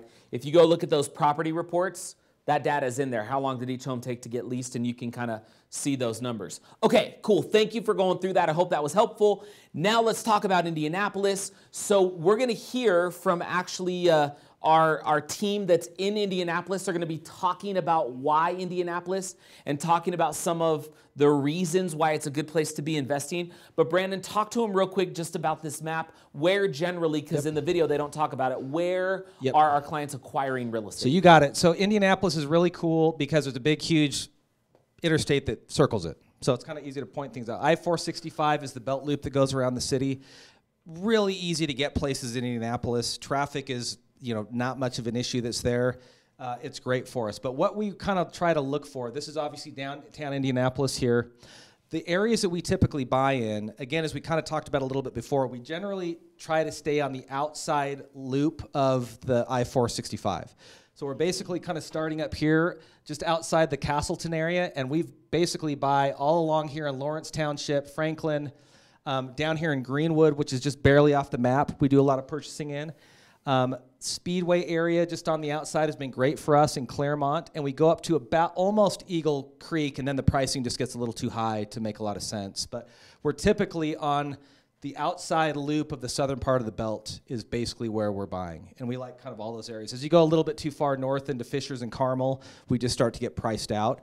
And inside of the belt loop, it's either areas like Broad Ripple, things like that. If, I don't know if people kind of know the Avenues type of area in Salt Lake. That's kind of what it's like. A lot of regentrification things going on. And it's either areas we don't want to be in that are cheap enough for the numbers to work, or they've been regentrified and the pricing now precludes doing rentals in them. So typically we're on that kind of outside. We don't do a lot on the inside of I-465. Okay, awesome. Thank you. Okay, so let's hear from the Indy team. You can get to meet them, and they're going to talk a little bit about what's going on in Indianapolis and why we're there. Hi, I'm Jody Gandy, Managing Broker of Honor Realty, and this is Jeff Music with Homeworks Remodeling, and we are the Indianapolis team. We wanted to welcome you to Indianapolis. We have our offices located right downtown. We do work all over Indianapolis and some of the surrounding counties as well. And so this is a nice central hub for us to work out of. I'd like to take a minute and brag about our city. It's very convenient. Everything's in close proximity downtown. You pretty much can walk to just about everything. Lucas Oil, where the Colts play, as you probably can see in the distance there. We've got the little round building, which is the field house. That's where our Indianapolis Pacers play basketball. So it's everything's kind of compact and easy to get to. We've got a large convention center. When we had the Super Bowl several years ago, they built a lot of underground tunnels and skyways so people wouldn't have to walk outside in the winter. It does get a little bit cold here in the winter time, so there's a lot of good infrastructure that was created during that time that helps drive a lot of the convention business even today. We are a very affordable city to live in. We are ranked one of the most affordable in the U.S. and very high as the most affordable in the Midwest as well. And so we wanted to talk a little bit about why you should invest in Indianapolis. We have a lot of things, I think, that work to our benefit. If you just look simply at some factors such as population growth, it is growing not only in population but also in business as well. We have very stable home appreciation. Everything is continuing to trend upward. Currently, we aren't at the low point, and we're certainly nowhere near the high point. Rental rates are continuing to appreciate as well. One thing that I wanted to talk about that drives that a little bit right now in the city of Indianapolis is that there is a shortage of homes available not only for renters but also for owner-occupants as well. So that's continuing to push some of the home appreciation up and also the rental rates as well. We have some new housing starts that are increasing over the last few years. That probably will help balance things out in the future. New construction pretty much stopped 2009, 2010, but we're seeing a lot of that now, so that will help give it a little bit more of a balance. But as of right now, we're kind of at that good point as far as us investors, and we need to take advantage of it at this time. Another thing that helps to create the stability that we are known for in Indianapolis is having diverse employment. We do not rely on any one industry. We have a lot of different companies in a lot of different fields that kind of balance out the employment sector here in Indianapolis. Yeah, we have from transportation to pharmaceuticals, we have a large emphasis on the educational workforce, and I think 70 colleges and universities. Yes. In the surrounding area. I mean, it's no lack of. And then we also have a lot of manufacturing and transportation here in Indy. We have Eli Lilly, Rolls-Royce. Yep. We have Cummins Engineering headquartered here, so there's just a wide variety of different employers. Yeah, logistics is a huge industry here just because of the geographical location of Indianapolis. It is actually Indianapolis, within 1 day drive, you can reach 80% of the population in the United States. And that's a fact that I don't think a lot of people know. So it's a very convenient place to be located for large businesses. We have the second largest FedEx hub in the world is located here in Indianapolis. And we're contending for the Amazon headquarters. Yes. See here. Keeping our fingers crossed on that one. That's right. So along with all of those things that you have to consider when you're looking specifically at a market, I think another thing to also really focus on is the team that you're working with. You know, I have been investing in Indianapolis since 1999. Jody owns rental real estate as well. Our property management company not only is a brokerage, but they have licensed contractors, and they were licensed contractors as well before they went into the property management field. So there's just a lot of experience. We do what we suggest others do, and we personally invest here in this city. So I think that's another big factor not to, not to just discount and not think about. You want to make sure that the people that you're working with are doing what they ask you to do as well, which is what we do. Yeah, exactly. So we'd like to talk just a little bit about the process, so you get an idea and an understanding of what it is that we can do for you. And Jody, you want to talk about it? Sure. So Jeff acquires the properties at different foreclosures, different auctions, and then we'll go in and do a very, very thorough renovation of the home. The average renovation is what, 20,000, 25? Yeah, whatever it takes. Depending on whatever the home needs. So not just cosmetics, but we're going in and doing a new HVAC system if needed, new roof, new windows, whatever the home needs to get it to be in excellent condition. And then, go ahead. Well, I was just going to say, we do like to focus on providing turnkey rental properties as opposed to properties that need further maintenance and work down the road. Nobody has time for that. We take care of that. And so I am a licensed broker, so I represent the buyer in the transaction. And so what I help you do is kind of go through the process very seamlessly, whereas you would identify a property as soon as the renovations are finished. We'd have a third-party inspection completed, and then the property management company would begin marketing the home for a tenant for you, even prior to closing. And so then we just kind of walk through this process with you. We've done hundreds of properties together. We work very well together. Yep. And the goal is for the client's best interest always to be at the forefront. That's why we have a lot of different sets of eyes on the home, between the renovators, myself, the home inspector, and also the property management company. So the goal is to provide you with a true turnkey rental property that will produce passive income and cash flow for you. Well, that's a little bit about why it's a good idea to invest in Indianapolis. We've got a very strong energy in the city right now. There's just all kinds of development going on. There's businesses moving here. Downtown has become just a hub of activity over the last 15 years. It's kind of the focal point of the city now. So it's just the energy's strong. The climate is good. We're at the right time as far as our cycle in real estate.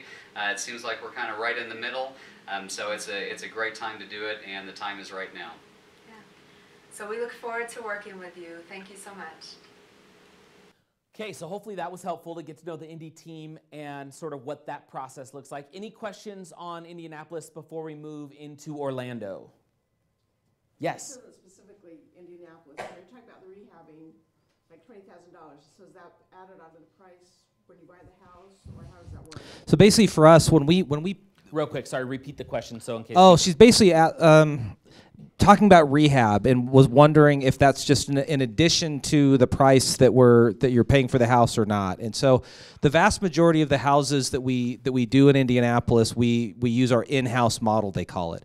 And that's basically where, you know, in this case, Jeff is sourcing the house or finding the house, whether it be from a foreclosure auction, county auction, sheriff's auction sale, a distressed asset just on the MLS, meaning that it's a short sale or something else that happened to the home that we're able to go in and buy the home at less, quite a bit less than market value. So at that point, then we're going in and doing the rehab. So basically for us, all of our houses need to appraise. The vast majority of our clients are actually putting loans on the houses. So as much as I'd love to be able to charge whatever I wanted, you know, our clients for these houses, all of the houses have to be at or below market value so we can make sure that appraisal comes in at value. So that rehab that Jeff's talking about, that needs to be included in that final price of the home. So great question. In this instance, they're talking about those more extensive rehabs. That's all included in the buyer's final price. Yeah, so what they're paying shouldn't be anything else after that. Awesome, thank you. Good. Cool, okay, so now we're gonna move on to, we're gonna talk a little bit about Florida, and this section right over here, you're gonna hear from Ryan. This is a little bit of a longer video, but Ryan is so good, and he knows this market inside and out. They were just, Ryan, and then in the next video, you're gonna see Steven. They were just here hanging out with us in Utah, and but they shot these back home, and you're gonna hear a little bit about what the process is like in Orlando. It's a little bit different than Indianapolis. You're gonna see that. And so I'm gonna go ahead and press play on this. It'll take just a second. Ryan will come in the view, and then we're gonna leave the map up. And maybe Brandon, if he starts talking about certain areas, maybe you can come and just kind of point them out. But anything you wanna say about Florida before we roll the video? We're good. Okay, we can get awesome. going. I'm sure that works.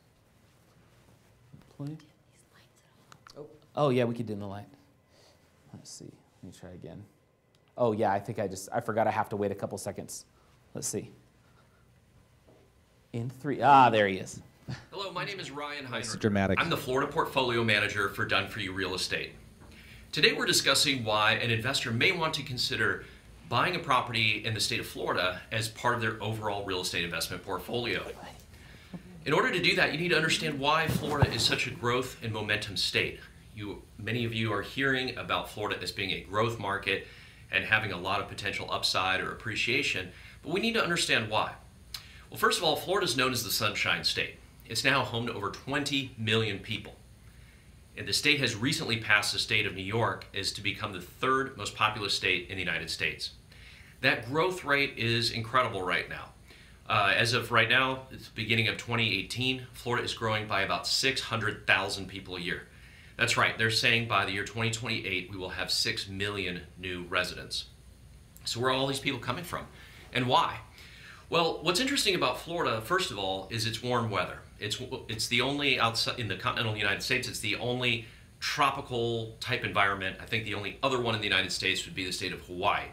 But within the continental United States, it is basically never-ending summer. In fact, there's a license plate here that actually says never-ending summer.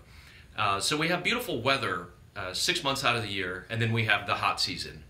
But the sun is always shining here, and in the summer we do get some rain showers pretty much every day. But it just helps us cool off a little bit and then return to our sunshine state of mind. But the state of Florida is really interesting.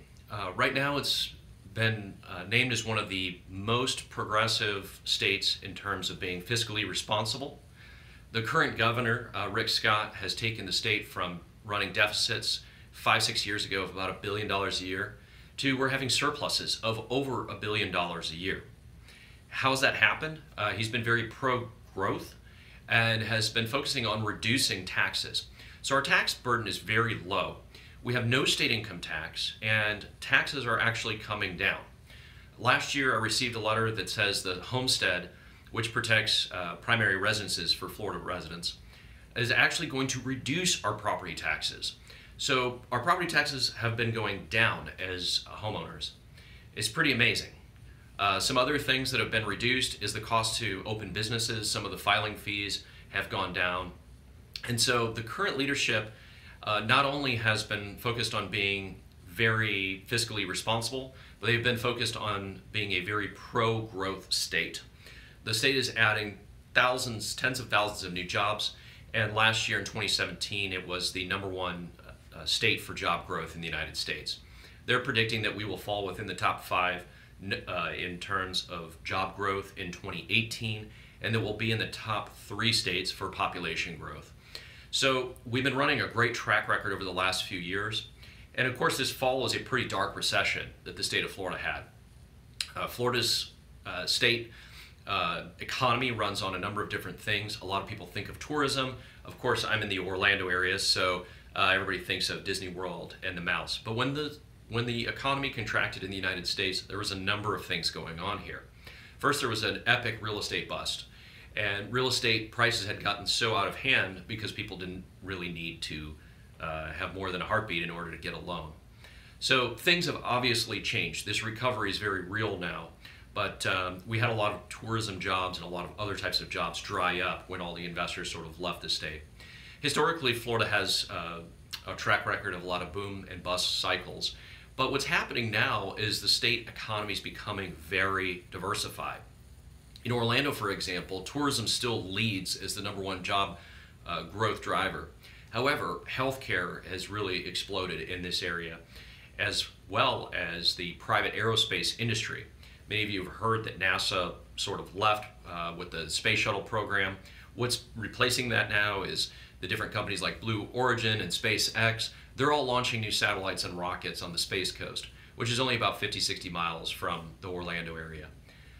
In addition to that, we have a lot of other drivers. For example, along with the space industry, we have the military kind of industrial industry.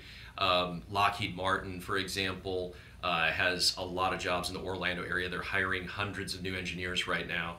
In my neighborhood, for example, 3 of my neighbors are Lockheed Martin engineers. In addition to that, they're building the new B-2 bomber out on the East Coast. Again, that's not very far from Orlando, less than an hour's drive. They're hiring 2,500 new jobs for that, starting at $100,000 a year. So there's a lot of diversification taking place within the Orlando economy and Central Florida in general. The Florida economy continues to be humming along. Miami, Tampa, Orlando, Jacksonville, all those states are seeing robust job growth right now. They're seeing a lot of population growth. So where are all the people coming from? A lot of people ask me that. The people are coming from a number of different locations.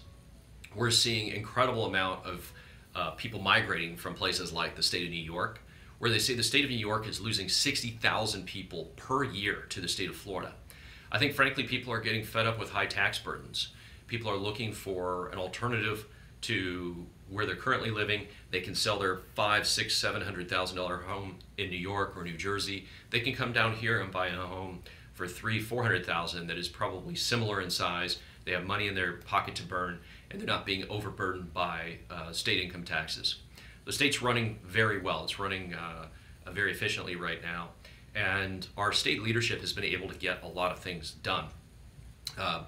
But before we talk about that, let's look a little bit more. So we have people coming in for migration from the Northeast. That's predominantly the #1 net migration in.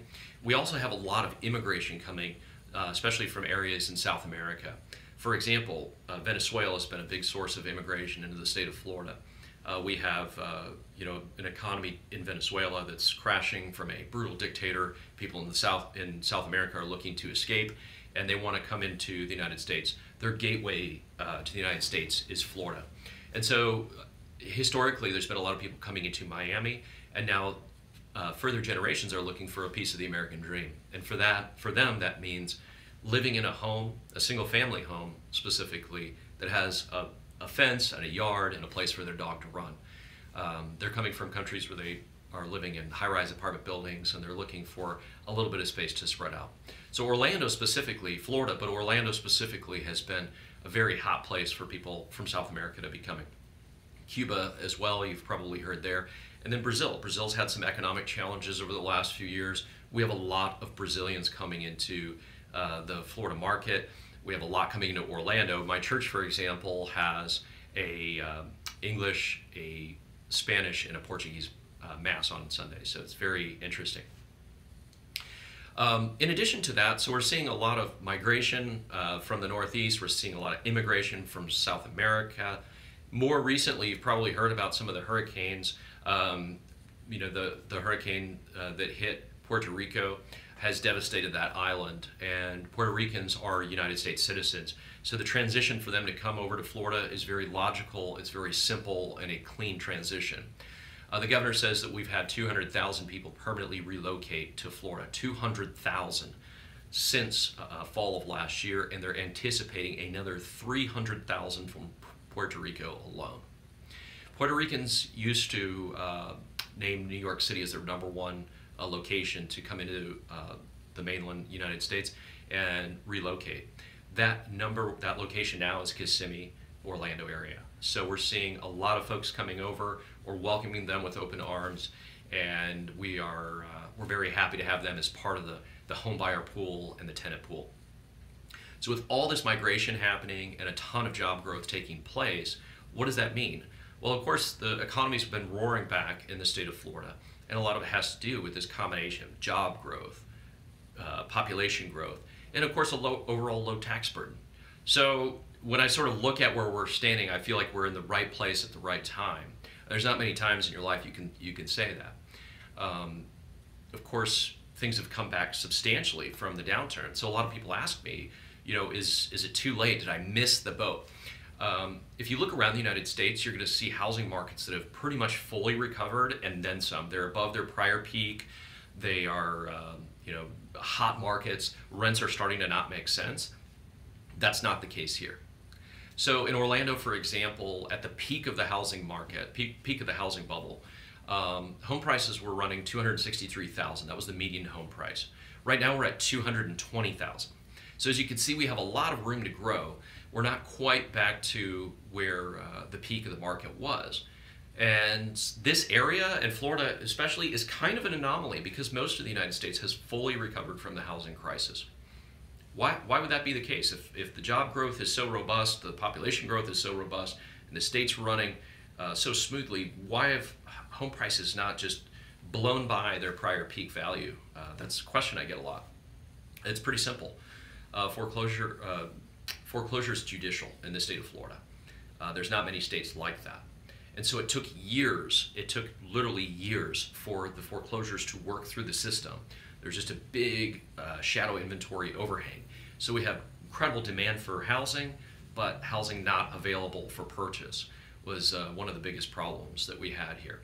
And a lot of the housing that was coming available was being scooped up by large Wall Street funds and institutional players coming into the space and putting tenants in them and renting them out.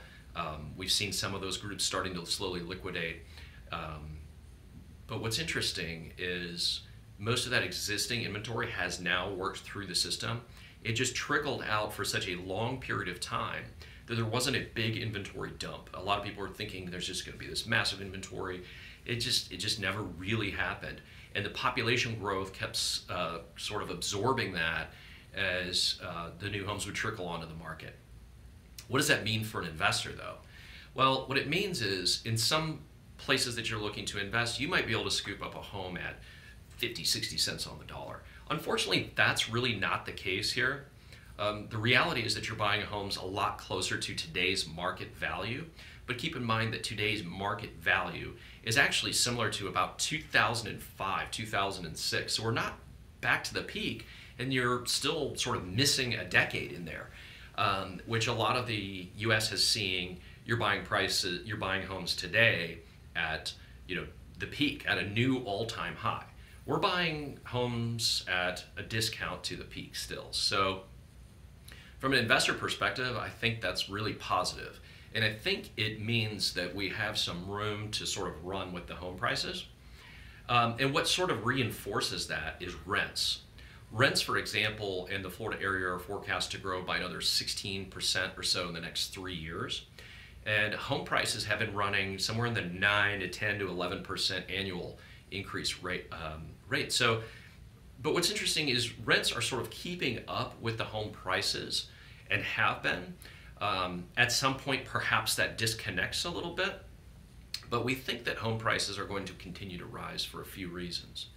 One of them is that the existing homes, there's not many out there. The supply is running less than a 3-month supply at the current absorption rates. And so what that's doing is putting a lot of pressure on home builders to come in and develop new land. We actually have some new home product that we've been able to supply to our investors. And we're talking brand new homes in the 165 to 185, 200 range at the time of this recording, January 2018. I don't think we'll be able to keep that up long term. The reason for that is some of these builders have come in, these large publicly traded builders, which by the way dominate the Orlando market. There's not a large secondary, mid-tier, localized home building market here. It's mostly large production, D.R. Horton, Lennar, those types of people are coming in, and that's who's building most of the inventory. But what's interesting is in the downturn, these large players scooped up already developed lots. So you had infrastructure and you had roads, curb, gutter, all of those things in place. In a lot of cases, there wasn't really much land development. So they're able to come in, scoop up thousands of lots at a very low price, and are now in process of building those out. So what happens when those get built out? Well, they have to develop new land. And unfortunately, the cost to develop new land has really skyrocketed. And so any brand new, out of the ground, new developments have seen home prices much higher than the existing, already developed lots. So I think there's going to be a lot of pressure on the home prices over the next few years as we sort of transition from first the existing, already built homes, that inventory being absorbed by both people moving here, by large institutional players, and by individual investors as well, people like you watching this. Once that's happened, of course, some of that's still available, and that's why we think the timing is pretty good to get some of those existing homes. And then some of the new homes transitioning out from lots that were already finished. Those homes are what the market's absorbing right now. There's a good amount of that, but it's being absorbed very quickly. So I think once we go through the next couple of years, what we're going to see is home prices take another step up. Because the only thing that's going to be really available in a large enough quantity to absorb the population coming in is going to be brand new homes with new basis for lot purchases, new basis for raw land, and new basis for development. So I think things are really going to step up, and they're going to climb above that prior peak of $263,000, which again today is around $220,000 for the median home price. So I think we're going to see the next couple of years that the home prices are going to return to the prior peak, and that may take us to the year 2021. So pretty amazing when you think about it, that it's going to take almost 15 years to get back to where home prices were before. So I think that represents a fantastic opportunity. Just sort of drilling down a little bit about the housing market and the economy. Some of the things going on, some of the localized economic drivers that are fueling a lot of this job growth, they're pretty interesting.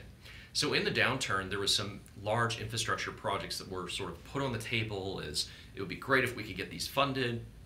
And then once the leadership changed in the state, they were able to cut deals and get things sort of funded and get them going. In the Orlando area, that's really created some interesting infrastructure things. For example, the main expressway that runs through the city is Interstate 4, and Interstate 4 is at its level of service. It's basically maxed out. They're in process of doing a $2 billion project right now to expand Interstate 4. It's called I-4 Ultimate. You can Google I-4 Ultimate. As you can see, they're putting 4 high-speed toll lanes right down the center throughout the entire city, or basically about 25 miles. Following that is another 20-mile stretch, I-4 Ultimate and beyond, where they're going to be expanding the next section down by the theme parks and Disney. And speaking of theme parks, obviously some big changes there. All the theme parks have been really expanding during the recovery. Disney, Universal has opened up its Harry Potter world, of course, which has been pretty amazing. It's created just a ton of new demand. Hotel rooms, thousands and thousands of new hotel rooms as people have come back. People now are comfortable. They have money in their pocket to spend. Of course, the Disney World, Walt Disney Company bought the Star Wars franchise, and I heard they've already made their return on that investment. but they're taking, for example, they're taking Hollywood Studios. It's getting a multi-billion-dollar, sort of gutting or renovation, and they're turning it into a largely, intensive Star Wars land. They're even building a fully immersive Star Wars hotel experience, which sounds really interesting. So there's a lot going on in the theme park space. Also, since the downturn, Legoland opened up here, which is pretty awesome, especially if you have little ones, come check it out. SeaWorld is expanding. There's some smaller theme parks that have been growing as well. But we've just seen a tremendous amount in the tourism space happening. So you have this I-4 Ultimate expansion, which is a ton of new jobs, $2 billion project. You've got the theme parks all expanding and hospitality industry expanding, convention business expanding, but other infrastructure projects that are pretty amazing. The Sunrail opened up in the last couple of years, which is Orlando's light rail system. That's being expanded all the way south to Kissimmee and Point Siena right now. So opened up, and now they're basically doubling the size of it, and that's all happened in the last couple of years. The airport is undergoing construction on a multi-billion-dollar new terminal for international flights. We've just had a tremendous increase of passenger traffic to the airport. What's great about living in Orlando and being in Orlando is there's a direct flight to almost everywhere because of the mouse, because of Disney World. So there's just people coming in at all times. I think the number is more than 65 million visitors. It's now the most visited city in the world. New York and Orlando were battling for that position about 5-6 years ago. Orlando edged out New York City and has sort of blown past it as the most visited city on the planet. So that's pretty exciting. And speaking of all those visitors coming in, a lot of those people also end up going to Miami. There's a new high-speed rail being constructed, private high-speed rail between Miami and Orlando. That's supposed to be open in the next 2 years. So there's a lot of big infrastructure projects taking place. We built a new soccer stadium. Our MLS team is doing really well. The Citrus Bowl saw a $300 million renovation. I mean, large-scale infrastructure projects that are actually happening. So it's pretty fantastic. Other job drivers, for example, there's a large intermodal facility in Winter Haven, which popped up a lot of new distribution. Amazon, Walmart, e-commerce center, FedEx distribution, a lot of those types of things coming in. So when you have a state that's growing by 500,000-600,000 people a year, it's just going to bring a lot of jobs coming with it. So anyway, when you're looking at homes, what can you sort of expect here? Well, you can expect to pay in the kind of under $200,000 range for an entry-level single-family home. They're renting very quickly, depending on the home. Somewhere in the $1,400 to $1,600 range is pretty common for the sub $200,000 price point. Again, when you're sort of building a real estate portfolio, you think of it as like your 401k. You're going to have some dividend type stocks, and those might not be historically a city like Florida or Orlando, excuse me, or Phoenix or Las Vegas, but those might be the type of stocks or positions you have in your overall investment portfolio that are going to be big growth drivers. And so if you have home prices going up and you also have rents that are going up, we think it's a very safe, stable place to be right now as a real estate investor looking to buy a home. So anyway, again, my name is Ryan Heinricher. I'm the Florida Portfolio Manager for Done For You Real Estate. Hopefully we get to have the opportunity to work with you in the future. Thank you so much for your time. Told you it was a little bit of a longer video, but really good information. Wow. It's awesome, right? Yes. So now, rather than play the Memphis video, this is another 15 minutes, and we've got some other content that I want to cover. So what I think might be a good idea is, here, let's put the lights back on. So what I think might be a good idea, and Brandon, you tell me if you think this is okay. Do you want to just do a super brief overview of Memphis, and we will make sure that we get this information posted very soon so that you guys can review Memphis. But is that okay if we just move on? Because I also want to share something else really cool with you, kind of about the Memphis market. So anything that they need to know really specifically about Memphis before we kind of just real briefly, I mean, Memphis has been a fantastic market for us. We've been there. We've been doing deals there for about 3 years now. It's a little higher price point than the Indianapolis market. Same general type of dynamic. Stabilized market, not really high in appreciation, but actually exceeding what we were kind of thinking it was going to do.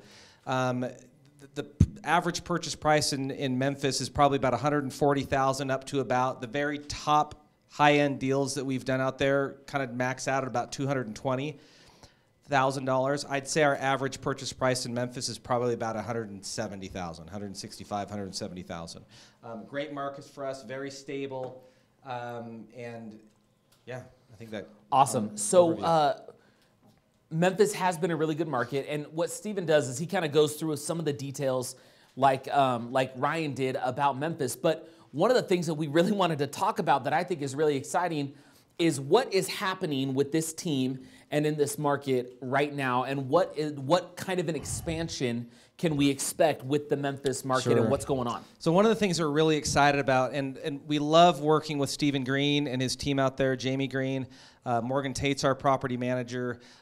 Some of the, you can see, you know, especially listening to Ryan and Jeff and Jody in the markets, we've got great teams that are out there, and we spend a lot of time trying to develop those teams.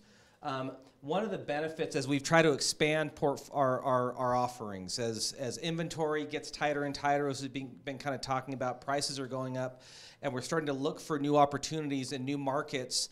One of the things that we found is just, you know, as opposed to going completely to an entirely new market, which we do, if we can find new avenues and new inventory in existing markets, that is exciting for us because all of the same teams are in place. The property management team is the same. The brokerages that we use are the same. The title companies we use are the same. The rehab companies can be the same. And so there's a lot of synergy that comes from being able to just expand outside a little bit. Memphis, we've got a really exciting opportunity that we're just starting to look into, and we're at the point where we're ready to start talking about it a little bit. As we talked about, Memphis has been a great market for us. The areas that we usually buy in Memphis, we're usually in the Bartlett area, the Cordova area that's kind of right here. This is kind of downtown Memphis, the 240 belt loop that goes all the way around it. Airport is here, you know, so we're kind of buying all in these areas for our existing inventory. As we started to look for new inventory to buy, there's not a lot of new home construction that's happening in the greater Memphis MSA. It's not like Orlando where they've got literally 600,000 people a year moving into the state. Population growth is a lot more stable, so there's just not a lot of need. Most of that demand for housing is kind of filled with existing inventory and resales. So not a lot of new construction that's coming out of the ground in Memphis. What we're finding is there is actually a lot of growth in terms of demand for new home construction that's just over the border in this area of northern Mississippi. Literally, the state line is just this red line right here. You can see how close this line is to downtown Memphis. Or a lot of the reasons why we started in Memphis are a lot of the kind of blue-collar jobs, kind of lower-end white-collar jobs. The people that are really the people that are the main focus of who we're targeting for rents are working at a lot of those jobs are in this area right here. The rail shipping system area hub, the main railway hub is located right here. The international airport's right here where FedEx is. There's more flights out of the Memphis airport because of FedEx. They usually go back and forth between the Hong Kong airport and Memphis for the most number of flights daily. So a lot of jobs are kind of concentrated in the South Memphis area. So as we started to kind of expand and look for new inventory, this town called South Haven, Mississippi is starting to kind of jump out to us. One of the main reasons we like it is because the property taxes are lower than they are in Mississippi, that are in Tennessee. That's one of the reasons we like it, is because the property taxes generally are a little bit lower. Also because of the school systems and how they're set up with the districts that are laid out. The school systems are a lot stronger, literally just going from that side of the state line road down to this side.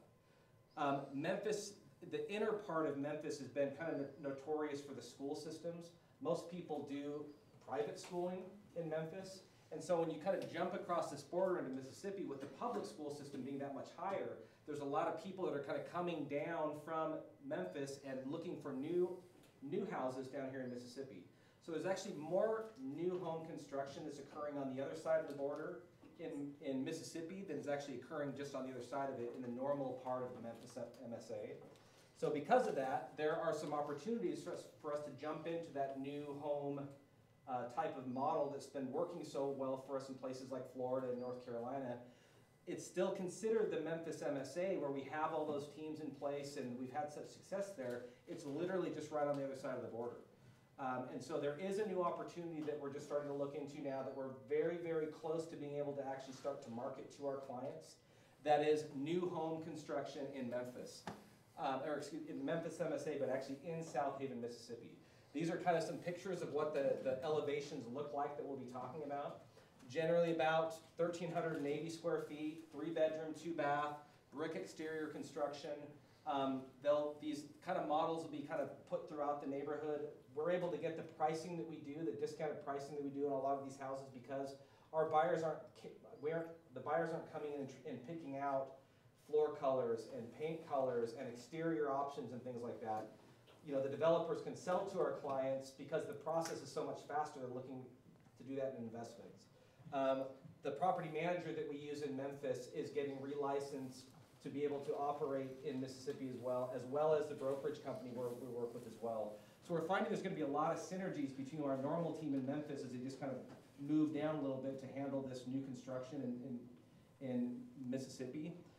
In terms of how the returns look, the average purchase price of these homes is generally going to be, the new home construction are generally going to be about $160,000. That still blows my mind. That you can buy a brand new home that you can buy for $160,000. It's nuts. Granite countertops will be in place, stainless steel appliances. I mean, they're beautiful homes. They're just a little bit smaller. The returns on them look great. They actually look like they're going to exceed what we've even seen in North Carolina with those homes. On a cash-on-cash basis, they're probably going to be in about the 9% range for that $160,000-ish type of return. So we're still tweaking some things. We're still refining the process a little bit. When we actually unveil this inventory, we want it to be seamless and perfect and work really smooth. So we're not quite ready to actually put people under contract yet, but we're very close, and we really are excited about the opportunity that we're seeing down there in Mississippi. So. Do we have a builder? Who's the builder? We do have a builder. There's a couple different builders that are down there. Kind of similar to what Ryan was talking about, very different than Florida. They're boutique builders almost. You don't have the Lennars and the D.R. Hortons because they're building in such small quantities. D.R. Horton in Indianapolis or in Florida will literally come in and build whole subdivisions of hundreds of homes, whereas in Mississippi, this builder's building 15 to 20. So they're smaller groups that we definitely will be sharing all that information when we get to the point where we're ready to do it. We're not ready to announce them all yet, but we will shortly. But they are smaller boutique developers that are generally just in those local areas. Please. Can you explain the term cash on cash? Yeah, good question. You bet. So a typical way for looking at investment grade real estate is a capitalization rate, which is basically what your return is minus all of your expenses, so meaning your rental income that's coming in minus all of your expenses against the purchase price of the home. When we say cash on cash, since so many of our investors are using financing, to use a traditional capitalization rate to kind of judge how good a return is not, because we're using financing, the actual dollar amount that our clients are putting down on the house is quite a bit reduced, right, instead of the actual purchase price of the home. So when we say cash on cash return, we're saying what is the actual return that say for example, a $160,000 home in Memphis with financing, closing costs and everything that's included in that, say you're actually putting down about $45,000. The house is worth $160,000, but the cash you're actually putting down at the closing table is more like $45,000. So when we say cash on cash return, we're saying what is that return based on the $45,000 you put down, as opposed to a capitalization rate return, which is more based on just the purchase price of the home. So basically, when you say 9% cash on cash, it would be 9% on your $45,000. Exactly. Correct. Exactly. Just, based on the cash flow and that. Yep. Yeah. Right. That's right. And then there's even another return on investment that gets calculated on the pro formas that isn't just cash on cash return in terms of the cash flow, but it's actually, they give you a 5-year projection so that you can see what your total return on investment would be when you even take into account some of the potential appreciation, combine that with the cash flow, and that doesn't even include tax benefits.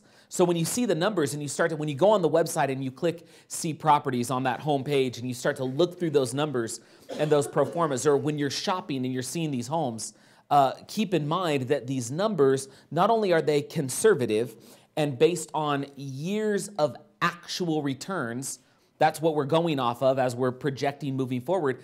But then on top of that, realize that there's not even all the benefits that we can calculate for each one of these homes, which is why it makes it such a fun opportunity. Jason, you had a question about Mississippi. What was it? Yeah, I mean, I was locked out of the building for a while.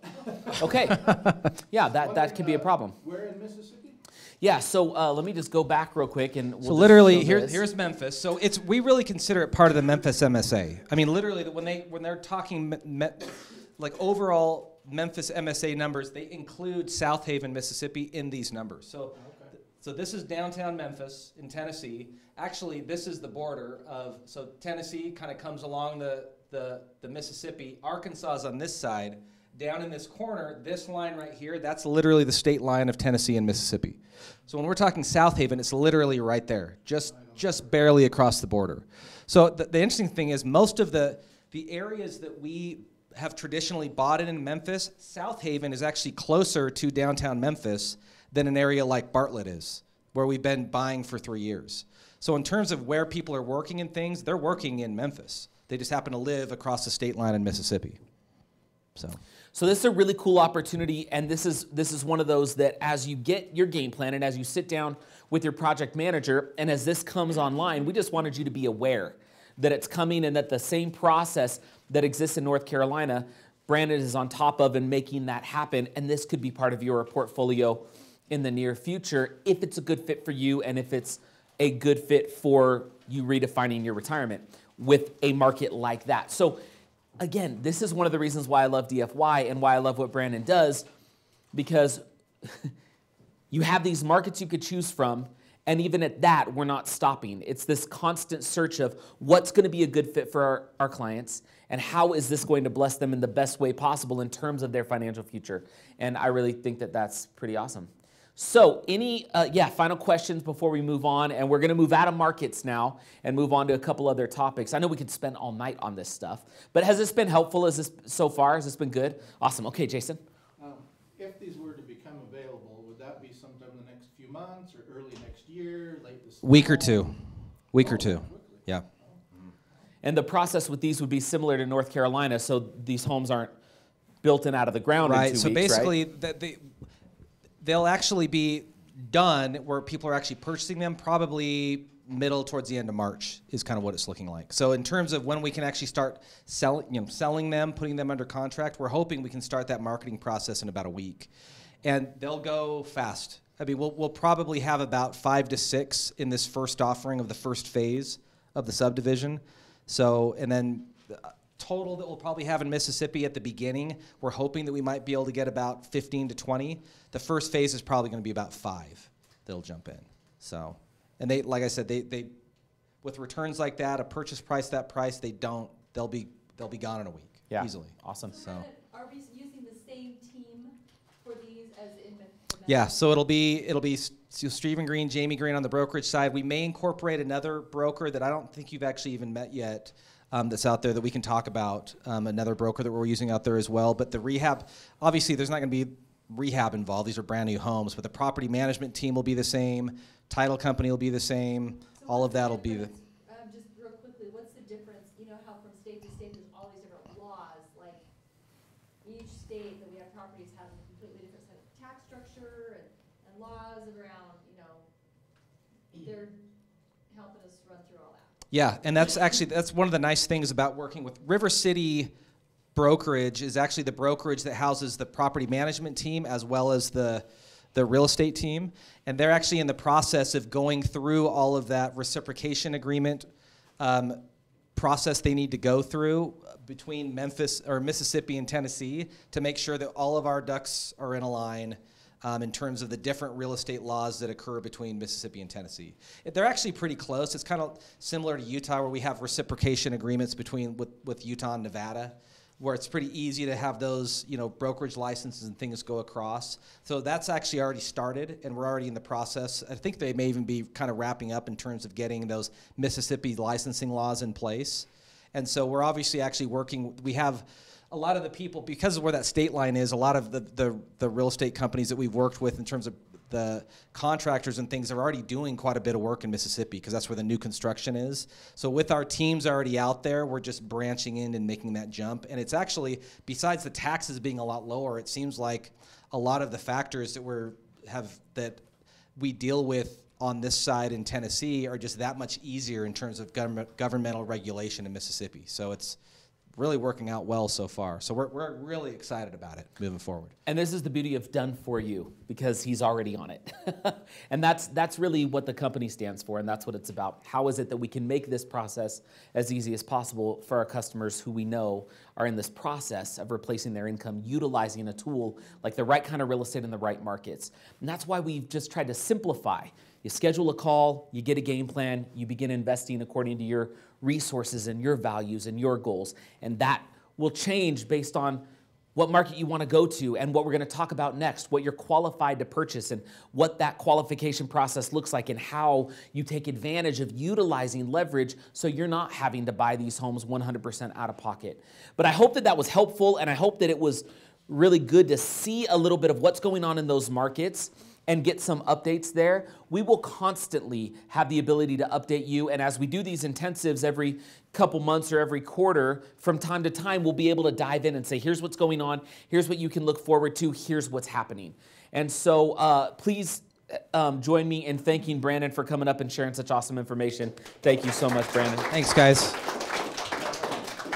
So, tonight we really wanted to talk about the first part, which is, why is a game plan necessary? Why is it important? And we talked a little bit about that, how we redefine that retirement. Then we wanted to talk about purchasing the right kind of real estate the right way. We talked about the right kind of real estate. Now we're going to talk a little bit more about the right way that we purchase. And one of the ways the vast majority of our clients purchase is utilizing leverage and utilizing a tool like mortgages. Now I'm going to have a chance in just a second to have Chris Palmer come up. And I just want to say, from a personal level, I've never met a loan officer or somebody in the mortgage industry who knows more, who is better qualified, and who has the history that Chris has in the mortgage industry.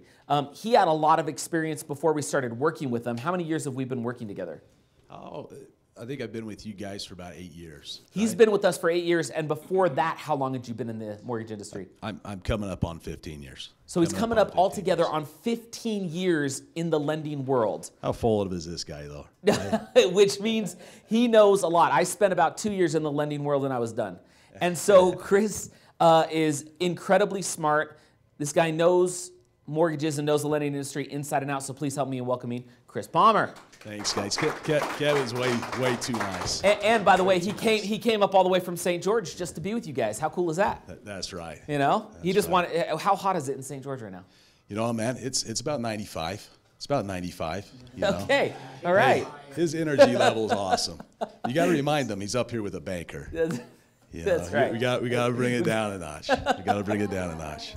Well, Chris, we wanted Chris to spend some time with you and talk about a few things. Now, I know, so in the early days of the company, when we first started the company, and our job was just to help folks invest in real estate, which hasn't changed. In the early days, I was the one who was very inadequately assisting our clients with the mortgage process. I never quite could grasp it the way that Chris Palmer has. One of the things I could grasp is how difficult that process is.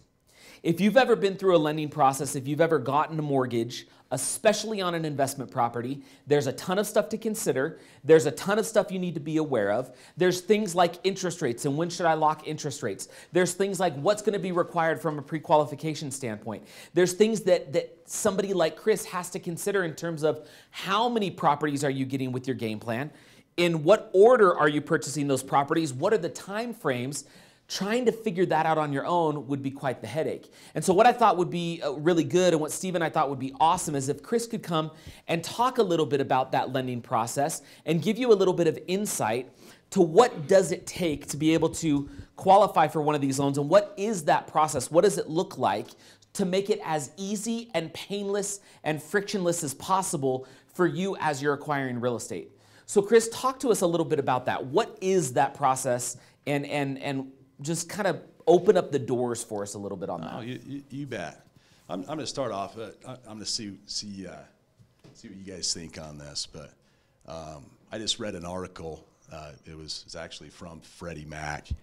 It was on LinkedIn a few days back, and they were talking about total industry volume and the percentages of different types of loans. And investment loans make up 10% of the total volume. So 90% are second homes, they're primary residences. And total industry volume for all loan applications made nationwide, 36% are denied. 36% of investment loans. What percentage do you guys think of those loan applications are denied? What do you think? Any ideas? Yeah, 47%. 47% of all loan applications made for the purchase of residential investment loans are denied. They're denied. The article cited something else I thought was really interesting, but it said that 60% of those loan denials were made in error. Mistakes by loan officers, processors, underwriters, because they don't understand the investment loan process and investment lending. So guys, investment loans is my niche. In contrast to the industry, 90% of my volume is investment loans. So, it's not a side note for me. It's a focus. Not many loan officers can say that, and the reason why they can't is because it's a hard niche.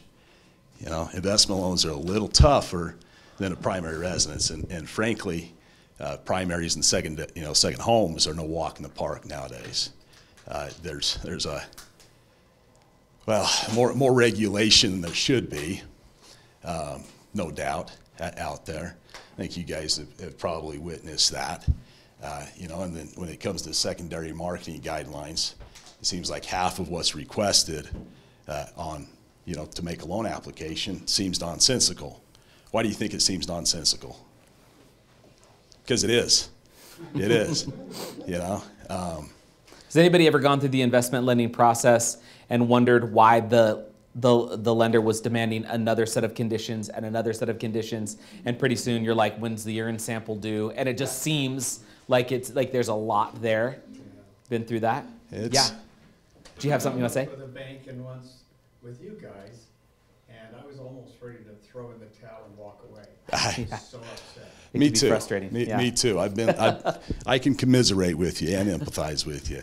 I'm getting a little gray right there. I'm going really short on the sides. They say.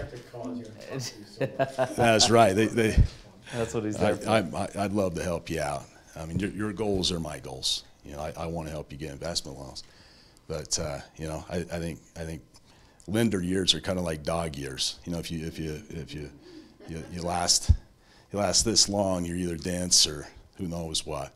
But guys, a few things you should be aware of, and we've already talked about it a little bit, and Kevin talked about it, Brandon did, but real estate is back in a big way, isn't it? Last 5-6 years, it's been good. The landscape's changed, and it continues to change, doesn't it? Certainly gone are the days of the fast and easy stated loans, limited doc loans. They don't exist. Nowadays, everything is documented. Take it easy, bud. Up to here we go. Everything is documented and verified, and then documented again. A short list of some of the items that you're going to have to provide if you make a loan application are personal tax returns for 2 years, all pages and schedules. You leave out one of the schedules, I can tell it should be there. I've got to ask you for it. K1's listed on your Schedule E. But hey, Chris, listen, it's an investment, and I'm a minority interest holder. I only own 0.022% in that business. Why do I have to provide the K-1? Well, because the secondary market requires it. You know, federal regulation mandates that I get that K-1 from you. You know, so it's a pain for you, I get it. But just realize that there's a reason why we ask for everything. You know, other things you've got to provide. 2 months bank statements, business bank statements. How many business bank statements do you have to provide, do you think? If you apply for a loan, you want to use business assets. Like 2 years worth or something? 6 months. 6 months. What else do you have to do to use business assets? Statement of cash flows. Kind of a lot of work. So if you can avoid using business assets, it'd probably be a good idea. You know, it'll save you some time and hassle. Guys, what about large deposits? Should you go sell your gold and throw the money in your account right before you go get a loan? Yeah, we figured that out. Yeah. You have to say where every single penny comes from. That's right. They've got to document it, and a lot of that actually comes from the Patriot Act. I don't know if you knew that, but has to do with money laundering. You know, guys, they make us as lenders. They essentially deputize me, Deputy Chris. The bad part is I'm an unpaid deputy. I don't even get paid to do it by the federal government anyway. What's worse is if I mess up, what do? They fine me. Or they might even throw me in jail if I'm lucky. You know, they take me out of my lender misery. But bankers aren't very funny, are they? Yeah, I think I feel like those were all courtesy laughs. Are they not? Now you're getting real ones, I'll tell you what. There we go. Talking about painful things. That's right. Everybody's done a loan can relate to that. You guys, listen, I'm joking around, but I say this is my niche. We're good at these. This is my focus. And again, your goals are my goals. And life's about perspective. It's all about how you look at things, right? When I was in the Army, went to Fort Leonard Wood. Kurt can relate. I had drill sergeants, and one of my drill sergeants' favorite mantra was, "If you don't care, it won't matter." Perspective, right? So guys, keep the end goal in mind. Keep a positive attitude. Submit and comply with requests. You know that you can't fight the system unless you happen to be maybe a senator or a DC lobbyist, in which case let me know and I'll expedite your loan denial. But the point is you can't fight it. You can't fight it, and it's worth it. You know, utilizing leverage maximizes your returns. It allows you to diversify into multiple properties instead of putting all of your cash on one property. There's a lot of real benefit to doing that. And yeah, it's a little tough. It can be hard, but you're in good hands. You know, if you guys come to us, you know, you work with my team and I, you know, you've got a really high likelihood of getting approved on a loan. In fact, and I've been tracking this now for about a little over 4 years. But if you pre-qualify with me, there's a 97% chance that you're going to get approved for a loan. 97%. What was the industry again? You remember? 47%. I've got a 3%. Pre-qualify with me, we'll get you done. Doesn't mean it's going to be absolutely painless, but who's done a number of these loans? Does it get any easier? Yeah. Okay. It gets easier, but that's because we kind of know what to expect. Sure. Yes, ma'am. It's just because we've already worked through it. Now, each one might require something different or something more, and yeah, it feels like a pain. Oh, I've got to go get more documentation. I've already given him this. How come I have to get it again? But you just, after a while of knowing that's what's expected. You just kind of, it just kind of, you know, you get a different perspective on it. You're just Yeah. like, okay, this is just part of the process. And just kind of take it in stride and have a little sense of Yeah, humor about it. perspective, and that's right. You got to have a sense of humor in doing loans, and it is about perspective. You guys, it should get easier as you work with my team. But part of it is hey, you're going to be accustomed to the process. The other thing is we're going to build a file on you, and hopefully you'll only have to update a few things as you progress and buy additional properties. You know, hopefully, you know, we're not having to clarify on new things. At least in the near future. You know, if you wait a year and pre-qualify again, and a lot of things change, your occupation changes, the way you receive your pay changes, you know, sure, it can affect your ability to qualify for a loan. But if you're looking to buy 3 or 4 properties in the next year, and you come pre-qualify with us, we get a plan going for you. We close your first loan. We've got your file. The subsequent loans should be easier as you go. It really should get easier. I want to say one reason it's easier, this is a whole different spin that I wasn't expecting, like, to get this answer in my head, but it's because once we've worked with your team and worked with you, in the beginning, everything's new. Got new relationships you're building. Yeah. As we work with the team, there's a really awesome thing that happens where we build the relationship, and then that foundation of trust is in place. And a lot of times when you're working with new people doing business, you don't know how trustworthy they are. You're kind of like, oh, we're trusting these guys over here because they said these guys are good to work with, and we'll see. And you're kind of testing the waters, right? But once you've worked with you and you feel the integrity, you feel the dedication and the loyalty, and you know all these things. You said, you know, you guys are good. You know you're good, and we like experience that. Then the next time, it's like we don't have to go through any of that stuff anymore. Any of those hoops, like we already know that part. So the emotional side of it is there's trust in place now. You can go faster because you're not hesitating and feeling that sense of I don't know this person. Like you've had the relationship built up. That's huge. Yeah, it is big. It's very important. Value. Yeah. You know, one of the things that I think is really beneficial is as you get a game plan and you figure out what your next steps are going to be, and you decide real estate's going to be a part of your portfolio, and you get with your project manager, one of the first things they're going to do is they're going to ask you to put together the file that Chris is talking about. We lovingly refer to it as the mega file, and it is going to be a list of things that you are going to look at, and you're going to go, you've got to be kidding me. How am I going to get all this? Why do you need all this? And I hope that hearing from Chris, hearing from Julia, you understand that there's a very specific reason. Would you rather have a what was it, 53% shot or 47% shot of getting approved, or 97% shot of getting approved? And that's why these guys are here. So when we ask you for that information, it's a part of the process. And again, I want you to think of how vital this is.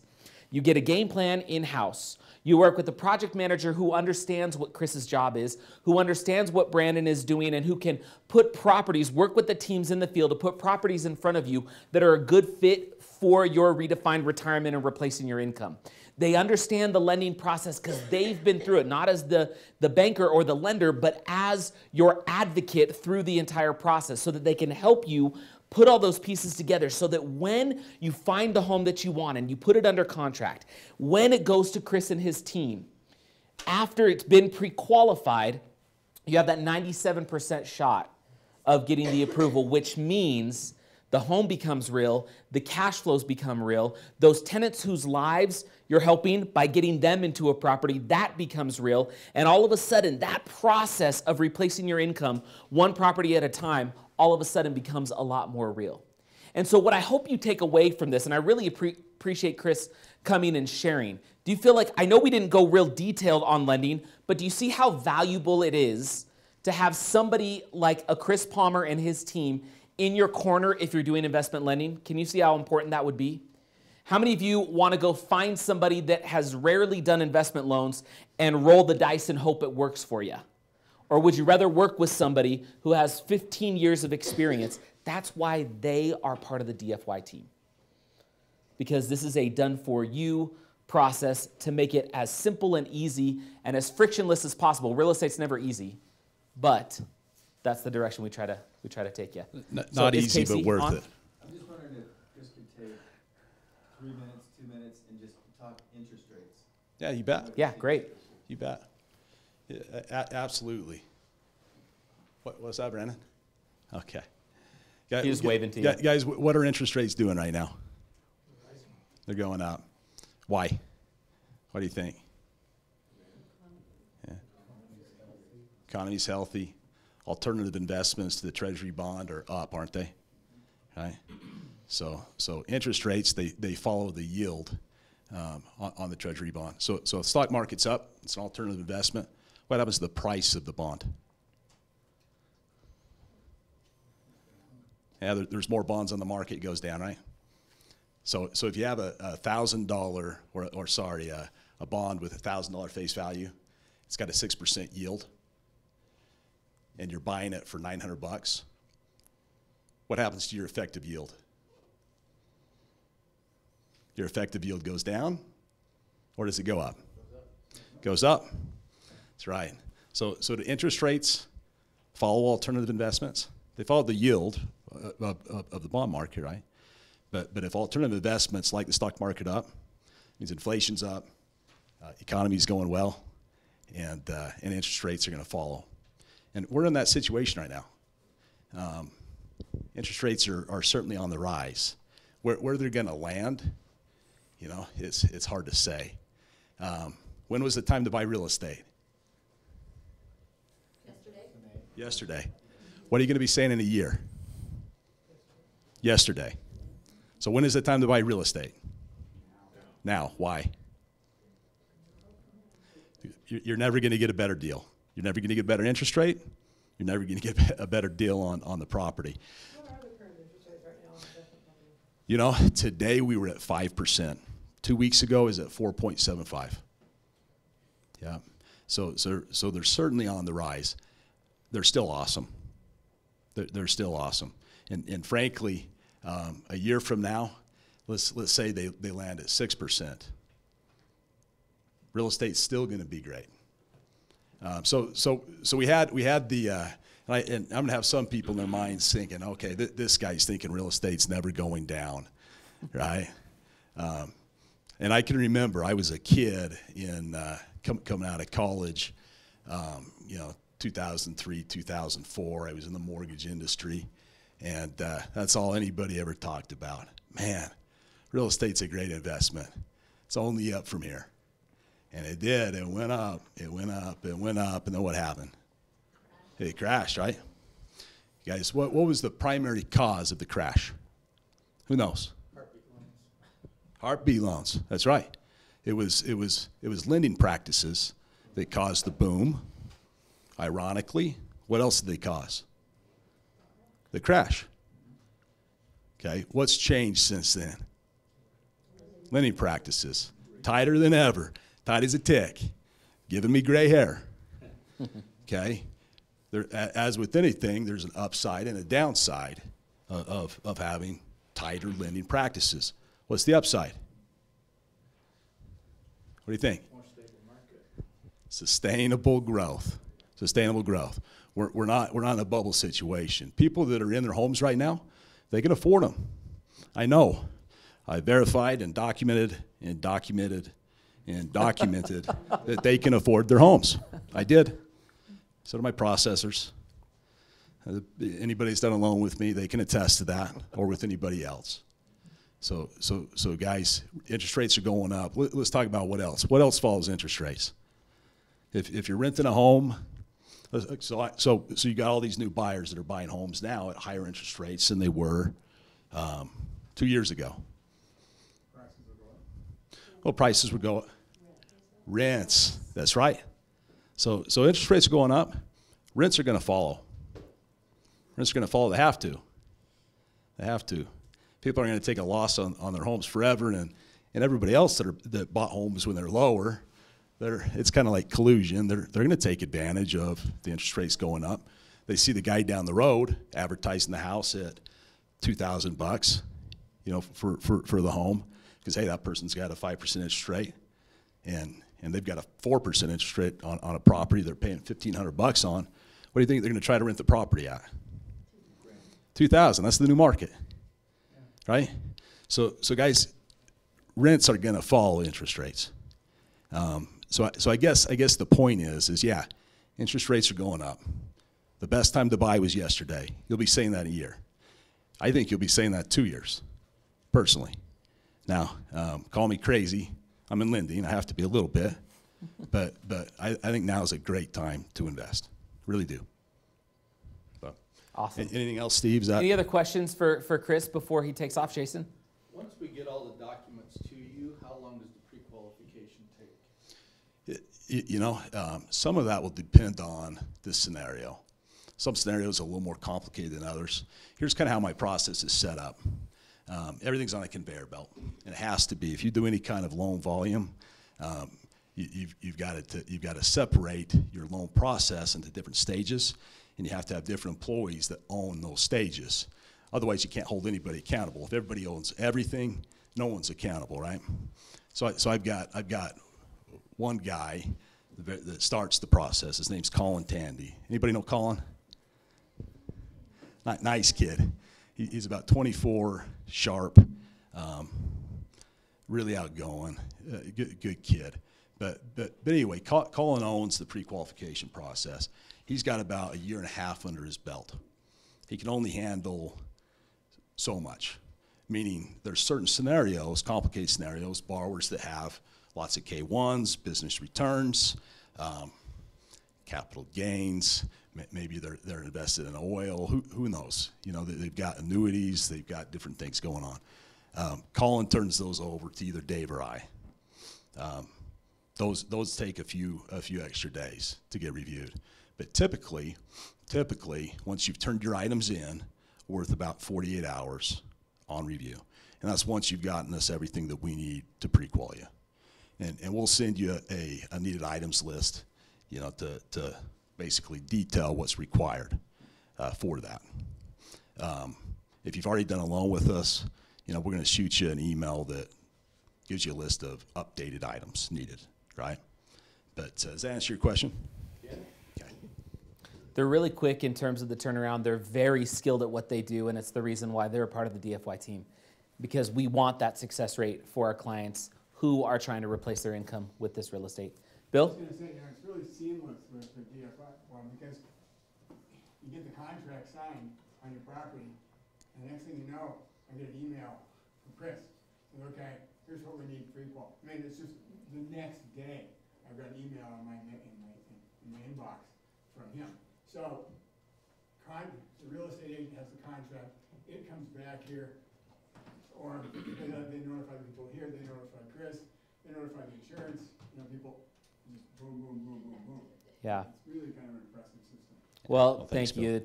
It's definitely intentional because we want that process to be as seamless and as frictionless as possible for you.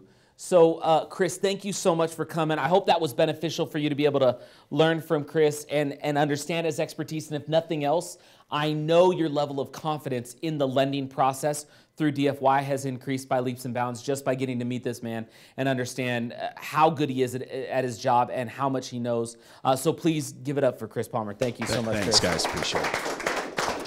So thank you, my friend. So we're going to move on to the last little section tonight. And we actually have somebody who didn't drive up from St. George like Chris did. But Casey's actually in St. George. And Casey, he is the individual that's in charge of all the insurance needs that our clients have when it comes to their properties. Liability insurance, homeowners policies, so on and so forth. And one of the things we've never really talked about much in a format like this in the intensive is what are those things you need to understand on the insurance side of the equation? What is the necessity of having a liability policy? What are the items that are critical for you to understand so that you are properly insured, so that you are adequately protected, so that when we do a game plan and decide that we're going to do real estate, and then you say, okay, I'm going to move forward with my project manager, you go through the pre-qualification process, you get some homes in front of you, you put one under contract, you begin the lending process with Chris. to go close on the home and have it rehab leased out so that it can start to cash flow. All of that is great, but if you are not adequately protected from a liability standpoint and just from an insurance standpoint, you could risk all of that work that was done. It's so vital that you're adequately protected, and Casey is an absolute expert at this. Quick fun fact. So this young lady right here, Shelly, is actually my second cousin. And when I first met Casey, I didn't realize. I knew that Shelly was engaged to some awesome guy, and I met him, and I hadn't made the connection. And so we're kind of family, which is awesome. But even if we weren't, I tell you that Casey is incredible. He knows a ton, and he's going to share some information with you that I think will be massively beneficial. Then we will wrap up the night. So, Casey, are you there? I'm here. Can you guys hear me all right? We can hear you, my friend. So go ahead and take it over. The floor is yours. Well, it's great for Chris to show me up. If you should have told me, hey, I'm driving up there, maybe I would have asked for a ride or something. I'm kind of selfish of him if you ask me, to be honest. So basically, do we have the PowerPoint pulled up that I did? Okay, perfect. So, I mean, as Kevin said, I mean, the biggest thing for us is, insurance is really protection. That's what insurance is. A lot of us think of it as a necessary evil, something that we have to pay, which is also kind of true. But, as we amass wealth and as we, grow our, real estate properties and we're growing our wealth, one of the things that we have to do is we have to protect it. And insurance is actually a really easy way to do that. I mean, it's something that you already have. It's something that you have to carry. And so a big part of that is you just as well carry the proper insurance and the proper liability limits to protect yourself in case of a claim. So some of the things we want to talk about today, if we go over the agenda, is we're going to talk about the purpose of insurance. We're going to review the coverage of auto and home insurance, just basically reviewing the policies themselves, kind of understanding the individual coverages that are on a policy. I mean, a lot of us have just, we just get it because we have to get it, but we don't really know the nitty gritty of each of the individual little coverages. And then we also need to talk about the proper coverage amounts that we should be having as we grow, our wealth. And then also we're going to talk a little bit about umbrella policies, which I'm sure you guys have heard of at this point. And then we're going to talk a little bit about us being able to do an insurance review for you. So first, the purpose of insurance. Basically, I've been working at Done For You Real Estate now for it's been a little over 3, almost 4 years now. And when we first started, the people that are doing insurance, the only thing that they were insuring for Done For You was really just the properties themselves that the customers were purchasing. And that's great, and we do that for the Done For You Real Estate customers. We obviously we're more than happy to help you insure the rental properties you're purchasing. We're experts in the field that Done For You is purchasing properties in. So we've done tons of policies in Florida and Tennessee and Indianapolis, and we're even doing some of the policies now in North Carolina and other things like that. So we're more than happy to insure those properties, make sure they have the proper coverage. And when you guys do go under contract on a home, we can obviously walk through that with you and make sure that you understand and you have the right policy and all that kind of stuff. So as part of that relationship, though, the customers need to have, if you're able to purchase properties, then at that point you're also in a position where you've created at least some kind of equity in your home. Generally, you're in a pretty decent position financially. And if you're in a good position financially, then you're going to have assets. And insurance, as we've talked about, is a great way to protect those assets and to protect your family in the case of a claim or the case of, a negligence issue or even, worst case scenario lawsuit. So that's what insurance is. Insurance is protection. And, by making sure that you have the proper coverage, you can protect yourself and you can protect those assets that you guys have worked so hard to build. As Kevin mentioned, the worst case scenario is you spend all this time and effort and money in building these assets, and then something dumb happens, and you lose it all in some ridiculous lawsuit. So one of the things I know Steve wanted me to talk about was just kind of going over, individual insurance policies. So and then Steve, I have a question. Like if people have, I'm just asking you, if people have questions, can they ask me through this or no? Yeah, I can hear you now. Yeah. But if I can't, I can only hear you. So if people have a question, are they? Okay. Perfect. So with that, I mean, I just kind of want to go over a basic automobile policy, and we should be on the slide where it says just coverage for auto insurance. If you guys see that. Okay, so you guys have all seen this before. You guys have all seen a simple, declarations page for auto insurance.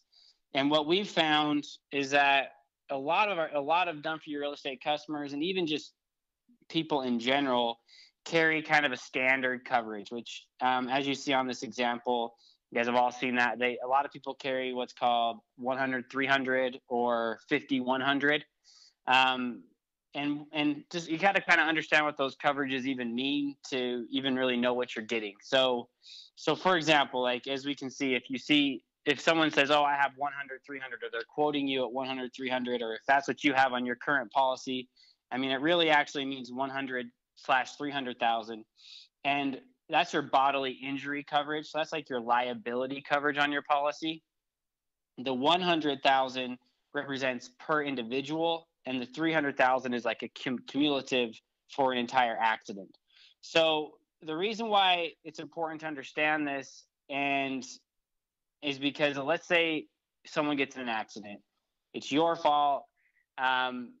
If it's just a simple fender bender and no one's hurt, obviously there's not going to be any issues. But if someone was seriously injured, or worst case scenario, someone got killed in a car accident, and you were held negligent, or I was held negligent in that, meaning that I made a mistake, it was my fault, I was going too fast, I made an incorrect changing lane, or I rear-ended somebody, medical bills or the cost of someone losing their lives is going to be worth a lot more than $100,000. If someone had an extended stay in a hospital, it's going to be worth more than $100,000. And if you are a person with assets who's able to buy real estate, who most likely has equity in their home, has a good paying job, like you're prime time for a lawyer to come after you, because your auto insurance, no matter how awesome of a company they are, if your liability limits are 100,000/300,000, they're going to pay for one person's individual injuries are $100,000. If you have even lower coverage, which is 50,000, or you can even have state minimum limits, which is 25,000, it doesn't matter, as I said, how good your company is. The most they're going to pay is whatever limit you have. So if your insurance company caps out at $100,000 and someone had been seriously injured or killed in an accident, that lawyer is going to come after you, and they can come after your assets, the equity in your home. It can even garnish wages if that's the case. And so for someone who has no assets, who doesn't have anything, like obviously having that liability limit is sufficient. But if you own multiple homes or have a lot of equity in your home, then you need to have better coverage. It really is that simple. I mean, the odds of something horrible like that happening are slim, but at the same time, it's not worth putting yourself out there when in reality, getting additional coverage really is really inexpensive. And we'll talk about that later.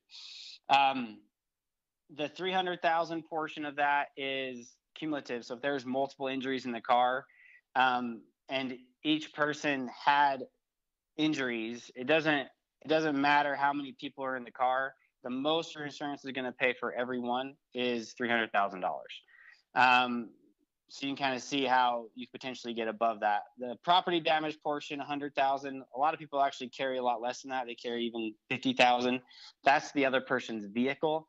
Or anything that you hit. So if you hit someone's car, I mean, if it was a Lamborghini, you're going to be in big trouble. Most cars fall underneath $100,000, but and generally policies don't do more than 100,000, but you can. There are certain scenarios where you can do that. But the most important thing is just understanding that liability limit on your policy, and understanding that if you have assets, you are susceptible to a lawsuit if something were to happen that you obviously can't foresee. and then just moving on, you know, in the other coverages there, I mean, they're pretty simple. I mean, I think everyone understands their deductibles and, you know, the other individual coverages on a policy, but it is, and so we're going to move on to the home insurance coverage. If we could go to the home insurance coverage, that's the next slide. On your home insurance, I think there's just two things I really want to focus on. Number one is just dwelling coverage. And a lot of people see like the dwelling coverage on their policy. Let's say that's basically the main coverage of your policy. And if you see the dwelling coverage as $250,000, but your home, you know, the market value of your home, so what you feel like you could sell your home for, is $350,000. Some people feel like they have to increase their coverage to the market value. And one thing you need to understand with dwelling coverage, it's not the market value of your home, it's the replacement cost. Pretty much every home insurance policy covers homes for replacement cost, and replacement cost is different than market value. So replacement cost is basically what's it going to cost if my house were to burn to the ground, what's it going to cost for my insurance company to basically build a new home.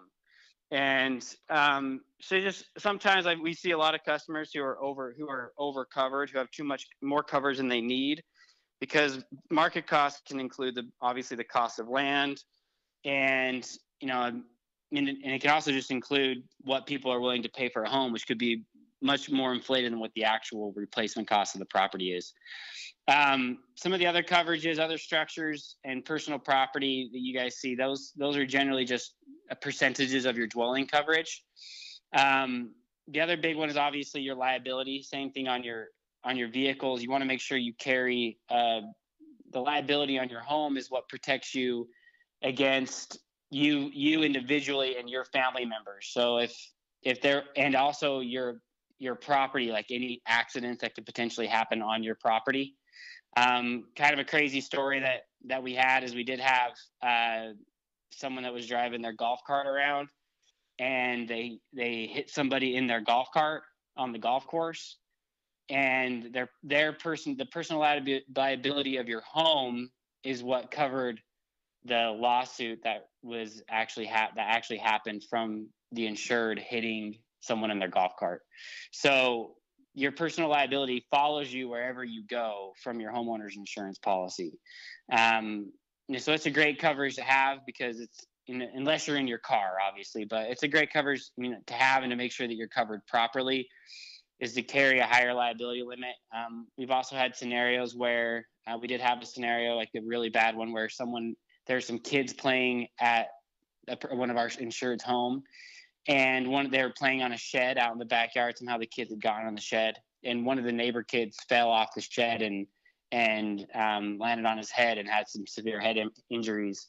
And the insurance company ended up paying out $300,000 on that. And that actually ended up going to a lawsuit too. So we'll talk about why an umbrella policy is really important on top of that. So is there any questions about coverage? Anything before we move on to kind of like the proper coverage, is there any question you guys have about your declaration pages or anything like that I can answer for you?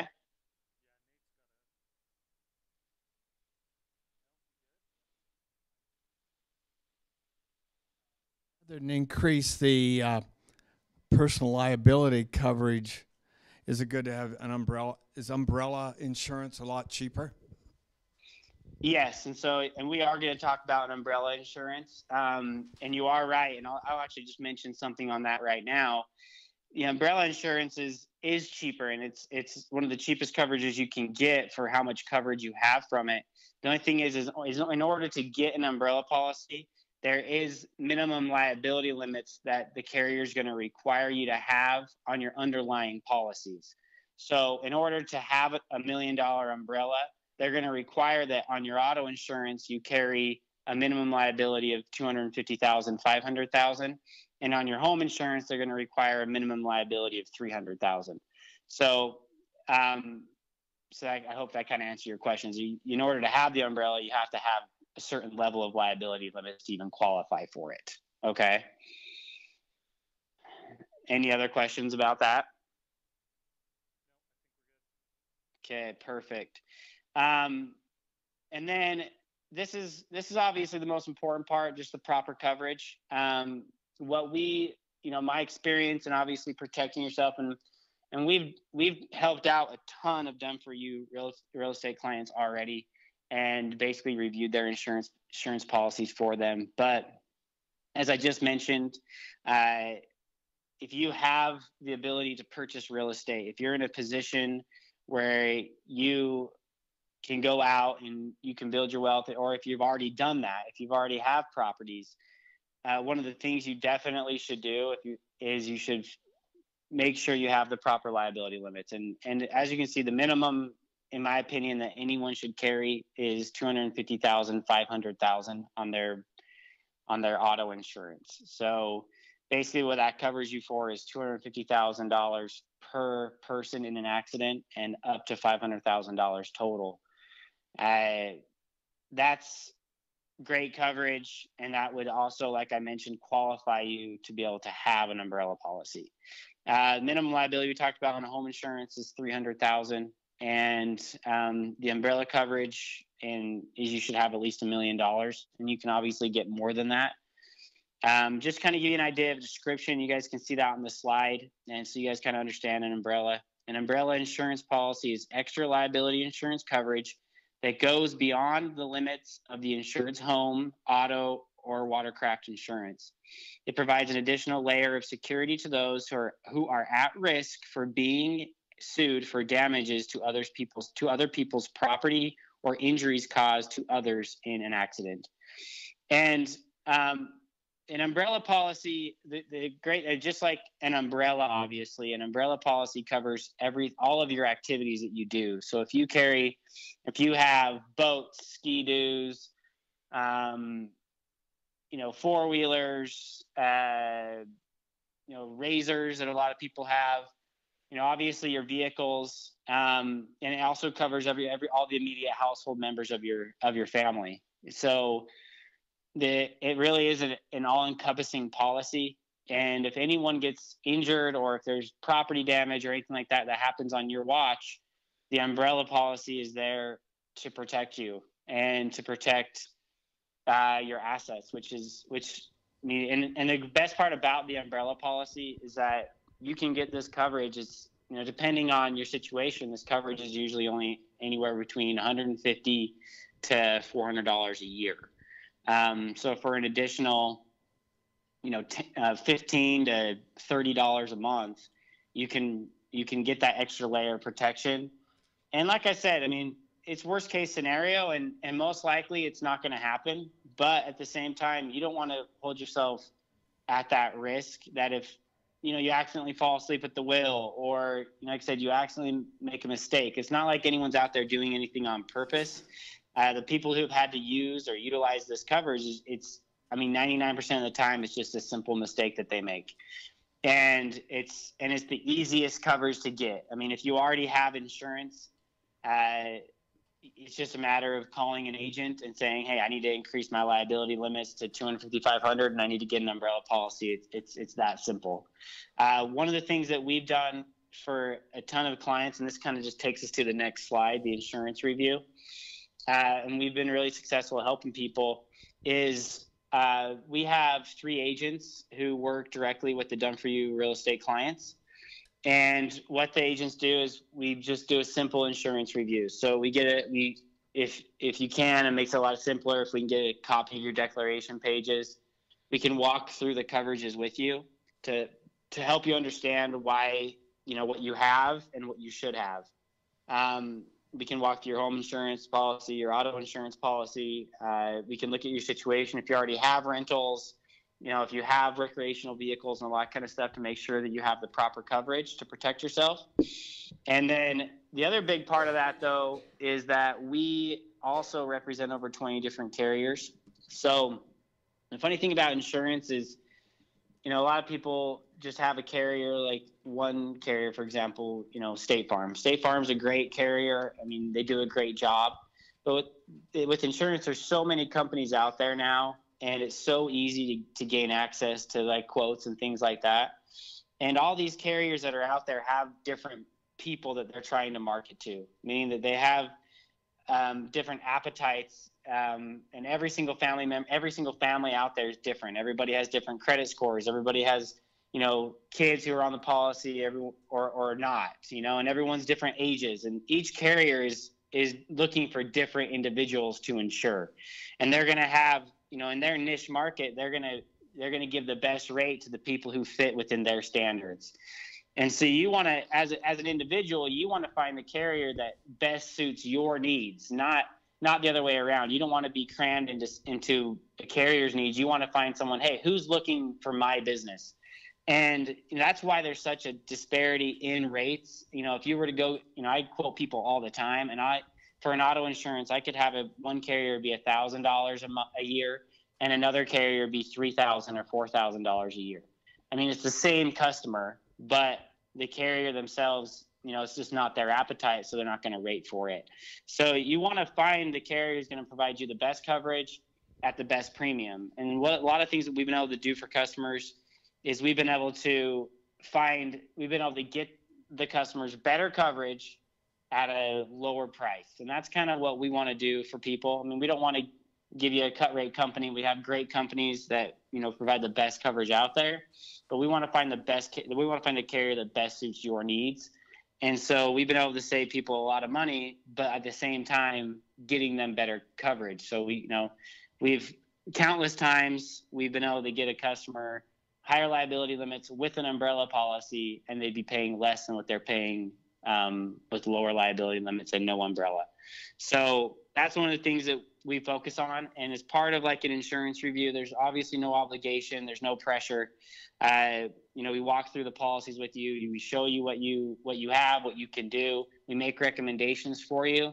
And then we basically leave it in your hands to make a decision on what you want to do and what you feel is best for you and your situation. But I mean, insurance isn't that complicated.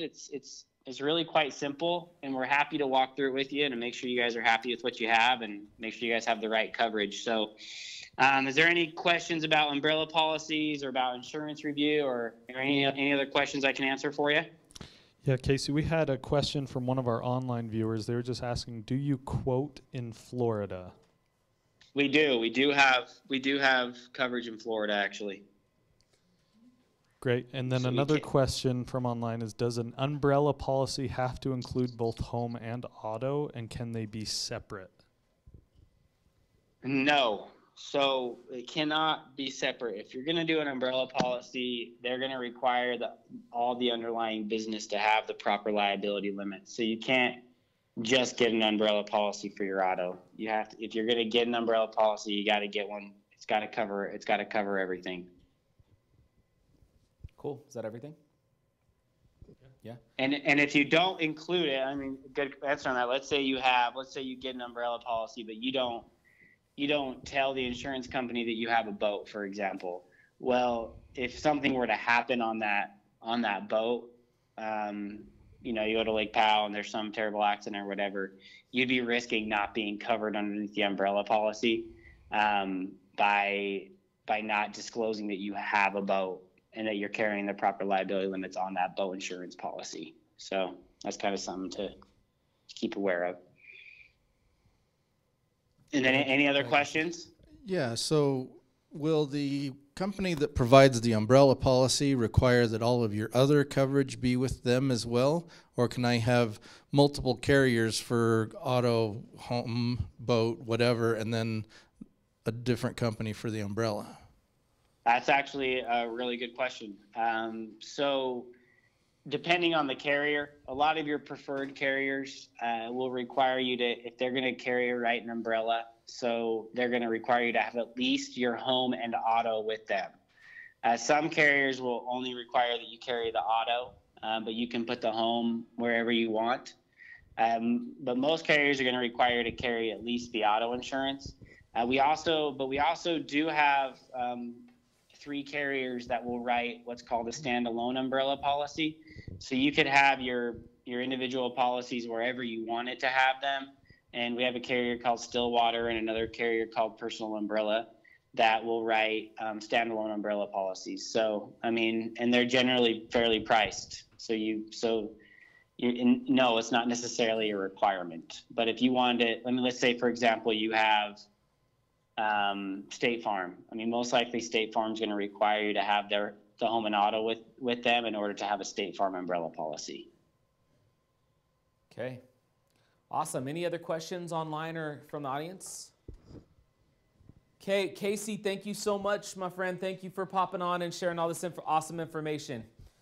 Awesome. And if anyone's interested in getting, obviously in having us review, I don't know what the procedure is, but we'd love to talk to you guys. If we can get information in any way, just let us know, but we're here to help you out. Okay? Okay, awesome. Thanks, Casey. All right. Thanks, Kevin. Have a good day. All right, we'll see you. All right, guys. So hopefully that was really helpful. Tonight was really about helping you understand some of what's coming in 2018 and knowing some of what is possible moving forward for your game plan. We want to make sure that you understand the importance of a game plan. Will you go back to my slides just real quick, if you could? Want to make sure you understand the importance of getting a game plan no matter where you are. If you haven't had a review in the last 1 to 2 months, make sure that you schedule some time with Kurt and you get a review. If you've never had a game plan, make sure that you get a game plan and that we can move forward and just take a look at where you're at and where you're trying to go. You don't have to put the slides up if you can't get them, Carson. I was just going to show everybody just one last time. In order to request a game plan, there's 2 really simple ways to do it. You can either you can shoot us an email at gameplan@dfy-realestate.com. Here it is. So you can schedule a game plan by just emailing and saying, hey, I'd like a game plan. Really simple. Kurt, initially, how long is the phone call? What's the initial phone call? How long does it take? 10 to 15 minutes. 10 to 15 minutes. Just to start, 10 to 15 minutes. From there, if you need to talk longer, you can schedule some more time, and Kurt can dive a little bit deeper with you. Or you can go to dfy-realestate.com/schedule. The other thing, if you don't want to remember /schedule, if you just go to dfy-realestate.com, there's a button right in front of you that says get a game plan. As you scroll down the page, there's buttons there. Any page you explore on the website will have a button that will allow you to go to this site where you can either put in your information and we'll call you, or you could look at our calendar right there and schedule some time that you know will work for you and your spouse or your significant other. So at the end of the day, all we want to make sure is that you understand a game plan is necessary for your next steps in this process of redefining your retirement. And then we wanted you to know where you can go and buy and how to buy the right kind of real estate in the right markets, utilizing a tool like a mortgage or financing like Chris Palmer talked about, and going to these awesome markets where we're performing and have been performing for a long time. And then we wanted to make sure you're adequately protected with your investments. Guys, at the end of the day, it's just about where you are, where you're trying to get to, and how we can help you get from here to there. That's it. Your goals, your dreams, your desires and wishes are going to be different than every other person in this room. The game plan is your opportunity to just in a very personalized way, just interact with somebody from our team and then take the next steps that are right for you. It doesn't matter where you think you are. You're in a spot where you can begin to start redefining your retirement and your future with real estate at the core. So with that, thank you so much, everybody, for coming. We are so thrilled to be associated with you. We're thankful for you. Thank you for being a part of the DFY family. Thank you to everybody that's been watching online. If you'll watch your emails and watch the website over the next few days, we will re-release parts of this intensive, both in a full replay as well as certain chunks that will maybe be more bite-sized and consumable so that you don't have to memorize this information, but you can go and watch it as often as you need. It will be there. We hope that you have an increased sense of confidence in coming and working with DFY, and we sincerely hope we can help you tomorrow begin taking the next steps. So schedule your game plan, either email us or visit the website. Thank you so much for coming, and hopefully we'll see you for the next intensive, which will be in March. So thanks, everybody. Have a good night. Thank you so much.